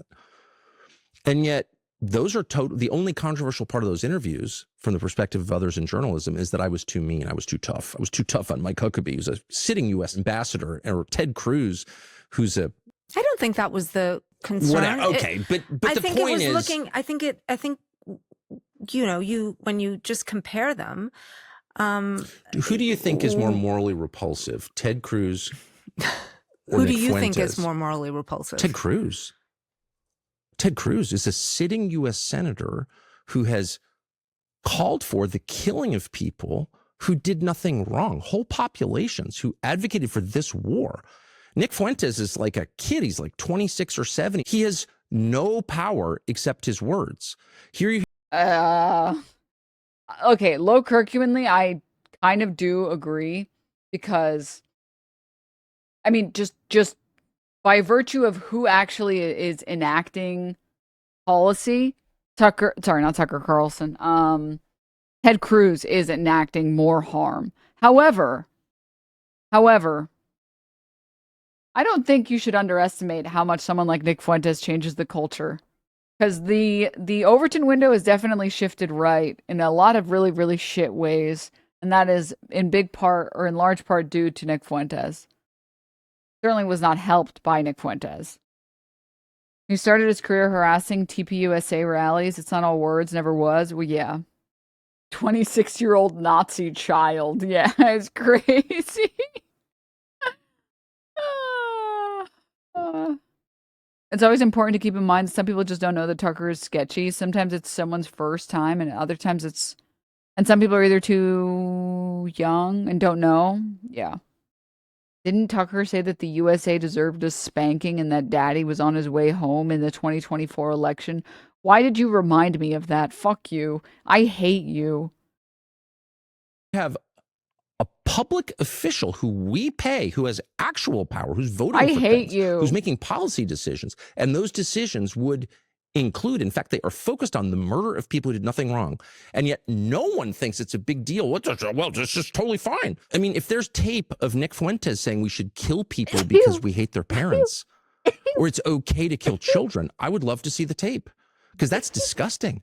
And that's basically what the entire U.S. Senate does every single day, and no one notices. Nick Fuentes said something naughty that I disagreed with. He made fun of things that I don't think I would never make fun of them. He's a white nationalist who's denied the Holocaust. And what I will say, okay, but is that worse than killing kids? From my understanding of my own, you know, I was just in Germany recently, And, it was such a good reminder that the Holocaust didn't start with the gassing of Jews. It started with the dehumanization of Jews. It was language that was used. And again, that is what it concerns I couldn't agree people. more. And that's why But you have to understand, when Nick Fuentes uses language, it's different. But it's different. Are you allergic to Tucker? Dude, I think I might be allergic to Tucker Carlson. I haven't sneezed on stream in a long time, and I just sneezed like in two or three different times since watching this. I think I might be fucked, chat. have a U.S. senator, a member of Congress, a U.S. ambassador. Outside of the obvious reasons why Tucker and Fuentes are disgusting, it's insane that Tucker's able to position himself as the more progressive talking head in the Israel genocide compared to Zionist libs. Libs? Yeah. Either that or someone is talking about Denims behind her back. Gulp. Waving away civilian deaths as if they don't matter. That's the language of genocide, which results, and this is the lesson of the Holocaust, in genocide itself. And it has. So the lesson for me, really, watching all of this, is that this can happen in civilized countries. In all human beings, there is the capacity to ignore the evil right in front of you. And my point is, it's happening right now. And my job, to the extent I have one, I don't really have a job, but I just want to remind people that we're all capable of that, including me, and that we're watching it right now. And if you think that Nick Fuentes is a greater threat to other human beings than Ted Cruz. Well, yeah, because what does that lead to? So, like, there was a question that AOC answered from TMZ. And they asked her, I think it was TMZ, and they asked her, would you rather have, if you could like snap your fingers right now, would you rather have Tucker Carlson as president or Donald Trump? And she said, I don't think I would want Tucker Carlson. And it's because Tucker Carlson is a lot more presentable and a lot more polite. And he will play like the politics game, and Trump just kind of doesn't. So Trump kind of ruins the image of the United States and ruins our relations with other nations. Whereas Tucker absolutely would continue maintaining all of our relations with other, colonial states. And man, he would be way more insidious with it. I would love to know how. I can imagine people hearing this and thinking you are soft-pedaling Nick Fuentes. You are apologizing for Nick Fuentes. I'm hardly soft-pedaling Nick Fuentes. I'm trying to awaken people to killing of innocents in our midst, which we are not only encouraged to ignore, but really told to ignore on pain of being denounced. And I'm just saying, no, I'm not doing that. And Ted Cruz and Mike Huckabee are two of the main people making this moment possible, and President Trump. But Nick Fuentes is the problem? Okay. It's not a defense of Nick Fuentes. It's merely like a reality check for the rest of us. What are we doing? We began this conversation. Sounds 100% right. Dems are going to lose to people, to neo-Nazis, because they refuse to acknowledge that Israel can do a genocide too. Well, they refuse to address any issues. So was it McMallory that had the joy parade or whatever? It was giving big Kamala energy, where it's you can't just say happy fun, la la la, and everything is good when you're supposed to be trying to improve people's lives, right? You can't be a politician and being yay, everybody's so happy. Yay. Woo, vote for me if you love to be happy. It's huh? I don't vote for politicians because I want them to be happy. I vote for politicians because I want them to fucking work their ass off for me. That's why we're paying them. Hello? Conversation by discussing your rupture with President Trump. And I'd like to ask about... Sorry, there was a greater point, which was, as long as Democrats continue on that messaging rather than the messaging of, yes, life sucks for you right now because of the millionaires and because of the billionaires and because everything is getting worse and everything is becoming a scam and everything is becoming gambling, and I want to do something about it. I want to actually fucking fix any of the problems, and then we can go back to enjoying life. I want you all to be hopeful, and here's what I'm going to do to fix it, right? And if they don't do that and the Republicans do that, then obviously they're going to fucking lose. Your relationship with the vice president, because you were one of the people credited with getting him into that role. You were close to him. You advocated for him. Are you still close to Vance, considering your rupture with the president? I mean, I will always love J.D. Vance. as a man. Huh? I think, and I'm making this judgment on the basis of his public statements over many years, I think he's in a tough spot. He's in a tough spot. I mean, he's on the record repeatedly saying this is exactly He's between a hard place and a couch. the thing that this administration would avoid doing, and now they've done it. President Trump was also on the record saying Oh, yeah, similarly. as I've said many times, exactly. And by the way, I wouldn't characterize it as a rupture with Trump. He betrayed his promises to me and everybody else, and I acknowledge that in public. So it doesn't make me the person who breached the contract. He's the one who breached the contract, to be clear. But it puts the vice president in a super difficult spot. And I know him well and think so much of him as a person. And it is my guess that based on his past behavior, that he's doing everything he can to mitigate what he sees as the ill effects of this. And, but it's kind of hard to call the shots when you're vice president because that's not in the Constitution. So no, I would never, I put him in a bad situation just by my public, he was attacked endlessly for my Nick Fuentes interview. Oh, so scary. And, okay. So I always felt bad about that. He didn't do anything. You know what I mean? But I was used as a cudgel. Why? Okay, it's giving lavender marriage. It's giving, I never understood the people that were like, is Tucker gay? And I'm getting it. It's coming together. It's making sense. Oh my God. The old man Yowie is making sense now. Oh no. So Denims, are you saying he's between a hard place and a place that makes him hard? Explodes you with my mind. To beat him over the head because the neocons hated him because they thought that if he ever became president, he would be less compliant than the president turned out to be. So, I don't want to add to that at all. I think he's a really good man. I know he's a good man because I know him very well, but I don't have very well. You know him very well. Anything else to say to anyone in the administration because I can't affect You don't talk to him anymore? any outcome. When was the last time you spoke to the vice president? Oh, I don't know, but I wouldn't. Kicking feet on the bed. Oh, we were texting yesterday. Wouldn't I don't want to add to his problems at all, but I would just say what's obvious is oh my God, stop. There must be like 17 different fanfics on AO3 at this point about this. I don't want to add to his problems. Hardly an advisor to this administration. And I think it's also clear that Donald Trump makes these decisions. You really don't know the last time you spoke to Vice President J.D. Vance? Weeks, months, days? I don't know. I mean, I would never characterize that. I don't want to cause him more problems. I would just say I'm not advising. No one's seeking my counsel. I'm not trying to influence anything. I gave it my best shot. Didn't work. Stop. Well, let me ask you this. Vance was not in favor of the war, but he ultimately didn't seem willing to die on the Hill. I mean, he could resign. This is literally all my dojin. She's like, He could, there's many things he could have done, I suppose. Do you wish he'd been more forceful? I will just say, I'll just be totally blunt about what I'm doing, which is taking a pass on your question and say that I know JD very, very well. And I think it's like very well.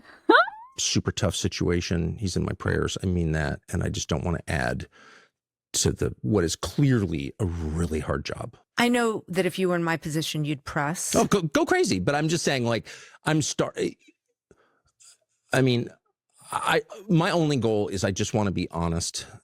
And so I'm being, I think, as transparent as I possibly can be, or I'm being transparent. Of course, yeah, no problem at all. And saying that my job is also to press you. I get it. So, Denims, do you imagine them kissing? No, that would be gay. Idiot. However, he has felt privately. Publicly, Vance has been a loyal soldier. Yes. Even going so far as to head the recent negotiations with the Iranians. And we've seen, and you've commented, how unpopular this war is among the American people. Do you think the role that he is playing right now will hurt his political prospects? There are people in the White House. Dropping the situationship in the New York Times interview is brazy. I gotta say, I agree.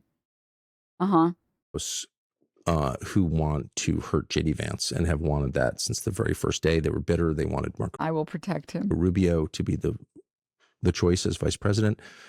And so JD has been subject to, this is well known, but I'll just confirm it, nonstop treachery from people on the neoconservative side. Who are these people? Around Marco Rubio. And by the way, Marco Rubio's got to be one of the most charming people in the whole world. And, it's impossible to dislike Marco Rubio. And I'm not an intimate friend. Impossible. I find it to be quite possible. I find it to be very possible, to be quite honest with you, actually. It's actually very, very possible. Friend or anything. But so I can't say to what extent he's involved in it, but certainly he is the choice of the donor class. The donor class is avowedly neoconservative. That's why they give money for outcomes like the ones we're watching. That's why this whole system is completely rotten and just impervious to reform. And they have been totally against J.D. Vance from the very beginning. Who do you mean specifically? Because, I mean, it was interesting in As I put some food in the oven.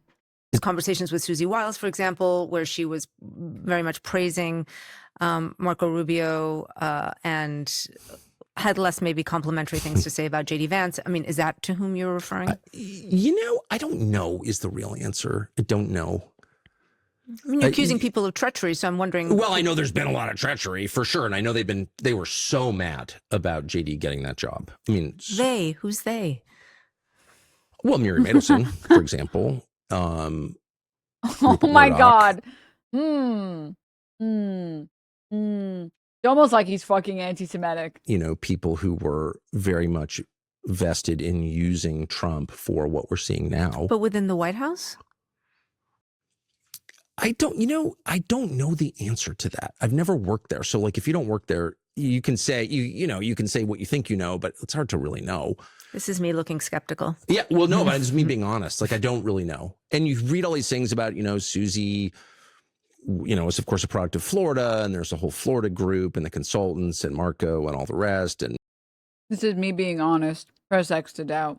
And people whisper about that. Is that true? I really don't know. I've never heard her say anything against JD. She seems to love JD, but who knows, man? Who knows? But I know, I definitely know that, like, outside, it's hard to believe that Mark Levin and Laura Loomer, who are, have no constituency whatsoever and would have influence in the White House, but they do. And both of them have been out for Vance from day one, big time. Do you think it's hurting, though, his political prospects, to repeat the question, that he has been put in the position, according to you, that he is fronting these negotiations in Iran?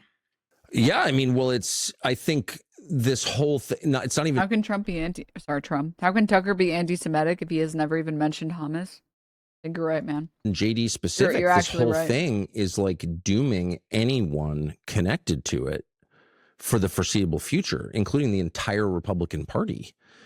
And, if you're psyched for President Gavin Newsom, I guess that's a good thing. I'm not. So I think it's a disaster. It's a true disaster. And again, I told Trump this like 10 times. Like, this is going to blow up your legacy. All this gold you put in here, like, they're going to take it down and mock you as they do. Like, this is going to blow up you're concerned about your legacy. You're 80 in June. Like, I get it. But this is not the way. And I think that's proven true. So you think this will doom J.D. Vance as well? I don't know, doom. I mean, I'm obviously not good at calling the future, but he totally wants to endorse JD. He totally wants to. He just doesn't know if he's electable enough. Couldn't be more, I couldn't be a bigger fan of him as a man, but I think anybody connected to this is going to have a hard time explaining. Why does he keep saying as a man? Yeah, because how is this good for the United States? It's not. One more question on this particular issue. It was just published that your son, who worked for the VP, left that job. Did your rift with Trump have anything to do with that and make it hard for him? Zero. He was not forced out of the role at all. And my understanding of it is, let me just say, in a normal world, in a decent world, my son or my son's job would have no relevance at all to me. Why did your son leave then? If he wasn't forced out? I don't know. You can ask him. But he was there over a year. Like, I don't know. White House is an intense place to work. I don't want to talk about my son. He's got nothing to do with this. No, I mean. No, but that's kind of the point. Like. Getting defensive, are you?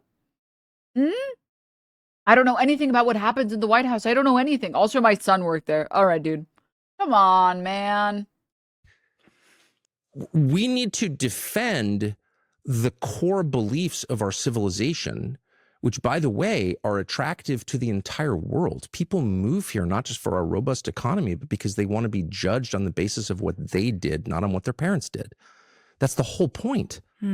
That's collective punishment. It's blood guilt, and we reject it. I gave this lecture to Nick Fuentes.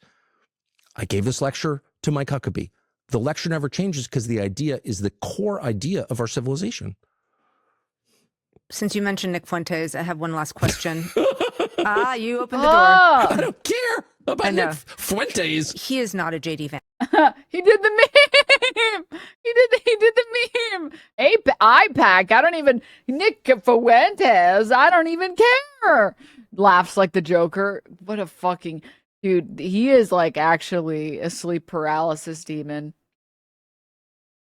Tucker Carlson is like the thing that fucking haunts my fucking dreams, man. Fan. He's called him. Like, watch this and Since you tell me mentioned this Nick is Fuentes, fucking terrifying. I have one last question. You opened the door. I don't care about Nick Fuentes. He is not a JD Vance fan. He's called him a race traitor because of his marriage to Usha. I don't care. He's like who is Indian American. Wait, let me finish the question. I mean, given how influential Fuentes is right now. Is he?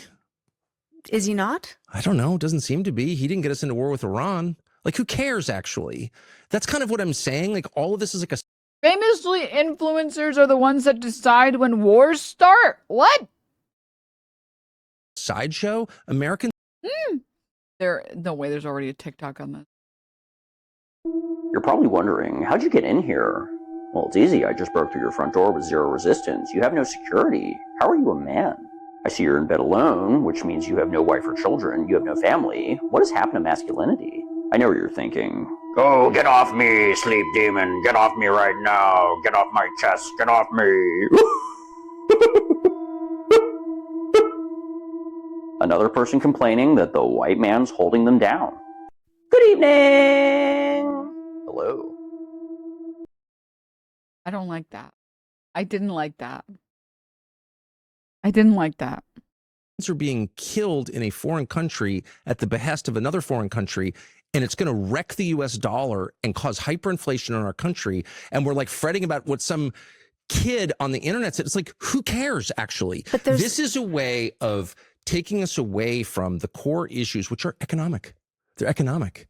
And that is the one thing that nobody ever wants to talk about. How is the money distributed? Where does the money come from?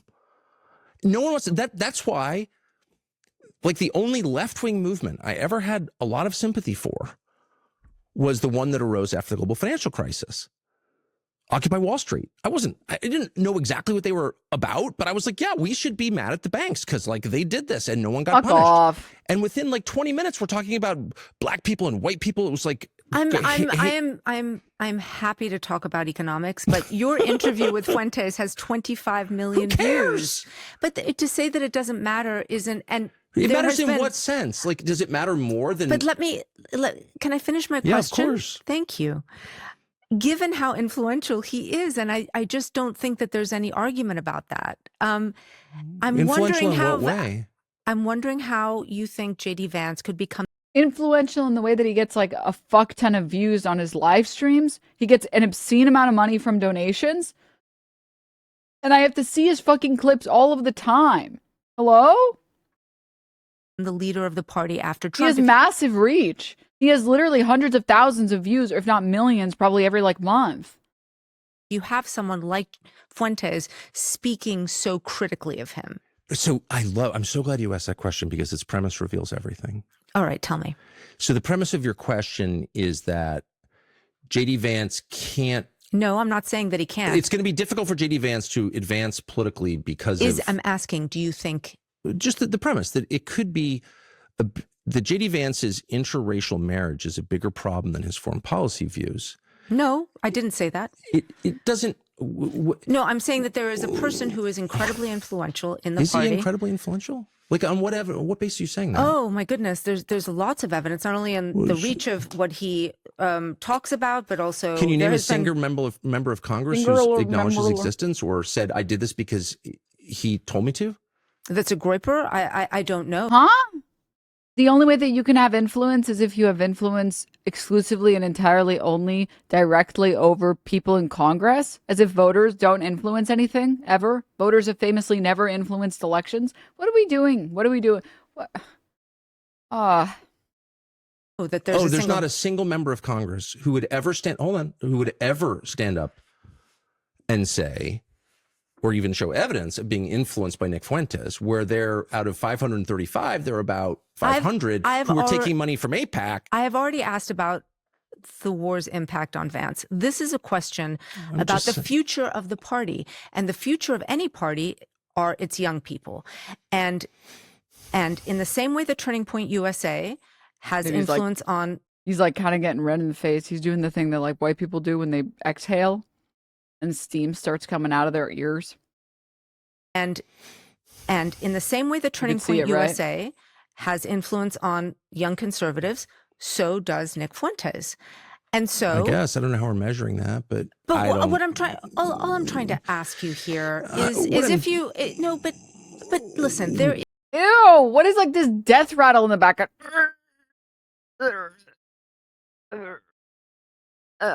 Dude, stop! Ew! All I'm trying to ask you here is if you no, but listen, there is what I'm trying to a strain in the Republican Party, especially. Dude, stop with the moaning and the groaning. Stop, dude, stop. It's somewhere in between like a zombie, a death rattle, and like an orgasm, and I don't fucking like it, man. Among young people who are racist, who talk about J.D. Vance and his marriage in a particular way, and I'm asking you, and you can decide not to answer it, but I'm simply asking you. I'm trying to answer it. If you think that oh my God, is going to be a problem for J.D. Vance leading the party, because let me answer your question. Thank you. You were unable to tell me how Fuentes was influential in any way other than the views on a video, which are probably lower than those on your average porn video. So that's like not a good measurement.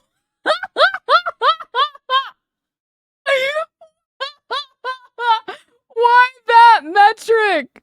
Out of all the metrics you could have used, I was like, he's going to go to like CBS viewership, Fox viewership, like the viewership on like generally YouTube channels. I don't know, like the Daily Wire viewership. That's like less than the average porn video. What? Why did we go there first? What the hell? Oh my God. To tell me how Fuentes was influential in any way other than the views on a video, which are probably lower than those on your average porn video. So that's like not a good measurement. It's not meaningful. Does he have influence on our politics? I haven't seen any. So let's just start there. Second, J.D. Vance's problems with young people and old people and the party itself revolve around his getting view mogged by porn. Views on foreign policy and economics, which are the issues that actually matter. Third, race is thrown up as a distraction so often, as in this case, to distract from what actually matters, because on questions of economic, let me just finish. On questions of economic, if I can finish, on the Fuentes himself is a distraction from the conversations that matter, because power is displayed. Honestly, you just spent 20 minutes talking about JD. He's obviously got porn music stuck in his head. Yeah, you're probably right. Hassan has fallen off. He gets less viewers than porn does. Dude, my goat is fucking washed, man. Dude. So, like, just really quickly, I gotta say something. Just, why not? Okay. So I know the answer to this question. It's a rhetorical question. Why doesn't the interviewer simply ask him if he believes political commentators have an effect on voters? Denims, fire up the OnlyFans, get those views up, and soon you'll acquire the war powers. Dude, true. That's true, actually. That's true. If you get enough views on a porn video, they actually just give you the nuclear codes. Do you seriously think Iran is putting mines on dolphins? No, but Fox News does. Do you seriously think that that Iran is putting mines on dolphins? Did you seriously believe that? Dumbass. Through the structure of the economic system, globally and per country, and in the use of force. So it's the economic program and the foreign policy program are what matters in every government from the beginning of time. Those are the two questions on which there's a bipartisan consensus in Washington between Republicans and Democrats that we should do this thing. The public rejects that thing on both categories. They reject the economics that are a consensus choice in Washington, and they reject the foreign policy that's a consensus choice in Washington. And so Washington's response, Wall Street's response as well, is to be like, let's have a race war, and you guys can like argue over blacks or whites or whether JD is married to an Indian woman. Like, what? And so Fuentes is incredibly useful for people with actual power to divert the conversation to something that is both irrelevant and divisive, because it's a divide and conquer strategy. And my strong view, gained over 35 years of watching carefully and being involved, is that that's come to its end. Okay. And JD, what do you mean, okay? These real problems are his foreign policy views, the ones he's articulated for 10 years. Yet another leftist argument. Yup. Are in direct opposition to the foreign policy views of the people who fund the Republican Party and the Democratic Party. Same people. And they have the same views. It's the idea of the uniparty. Well, on these questions, it's totally true. We can argue about the trans thing. You can have legitimate views on race, legitimate views on trans. That's all. Those are real issues. What the fuck do you mean legitimate views on race? Huh? I think that there's only one view to have on race. I think that there's actually just the one that you should have, that everyone should have, because it's the one based in reason. That's correct. Hello? Why you under politics? The funniest response I can give to that. Because I be... Oh, come on. Oh, come on. Because I be pawing on that lid. Next question. You're blowing it, Denims. Fuck. You got this. Take your time.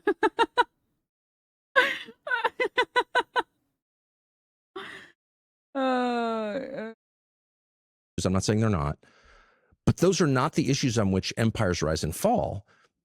The real issues are economics and foreign policy, and on those issues there's a bipartisan consensus. And so they throw up like, no, we're disagreeing on trans, we're disagreeing on affirmative action or whatever, but they agree on all that matters. And I mean, also, like, this is what I mean when I say that, like, Tucker Carlson is not someone that should be underestimated, because he's stealing all of the leftist messaging, literally all of it. This position of why the fuck are we even, like, in what context does it make sense to have whether or not trans people use bathrooms or are in sports a central issue? Like, this is absurd that we're making this a central issue. This is such a non-issue. JD disagrees, as Trump did, at least in his public statements. So this is the wrong foreign policy course. This economic system is hurting young people. And so Fuentes shows up and everyone wants to talk about Fuentes because it's really safe. No one wants to talk about, why are capital gains taxes half those of taxes on regular income? Like, I think that's like a critical debate. You will never have that debate. Have you ever asked a question about that? No one ever asked that. And I think that's like, nothing's more important domestically than that, but whatever. That's my opinion. Okay. I wish I hadn't done the Fuentes. What do you mean, okay? Oh my God. Interview, because... Really? Yeah, it was totally not worth it. I mean, right winger who's smart enough to co-opt left wing policies like Tucker is extremely dangerous. Correct. Yes. I don't understand what this chat message means. Maybe chat can help me decipher it. You're wrong. There is no valid message out there. There's no valid leftist message out there, and the only existing ones are being fought over, and the centrists are calculating if they should be allowed in the party. I feel like I read it like 4 times and I didn't understand what Talking about Democrats not using leftist messaging.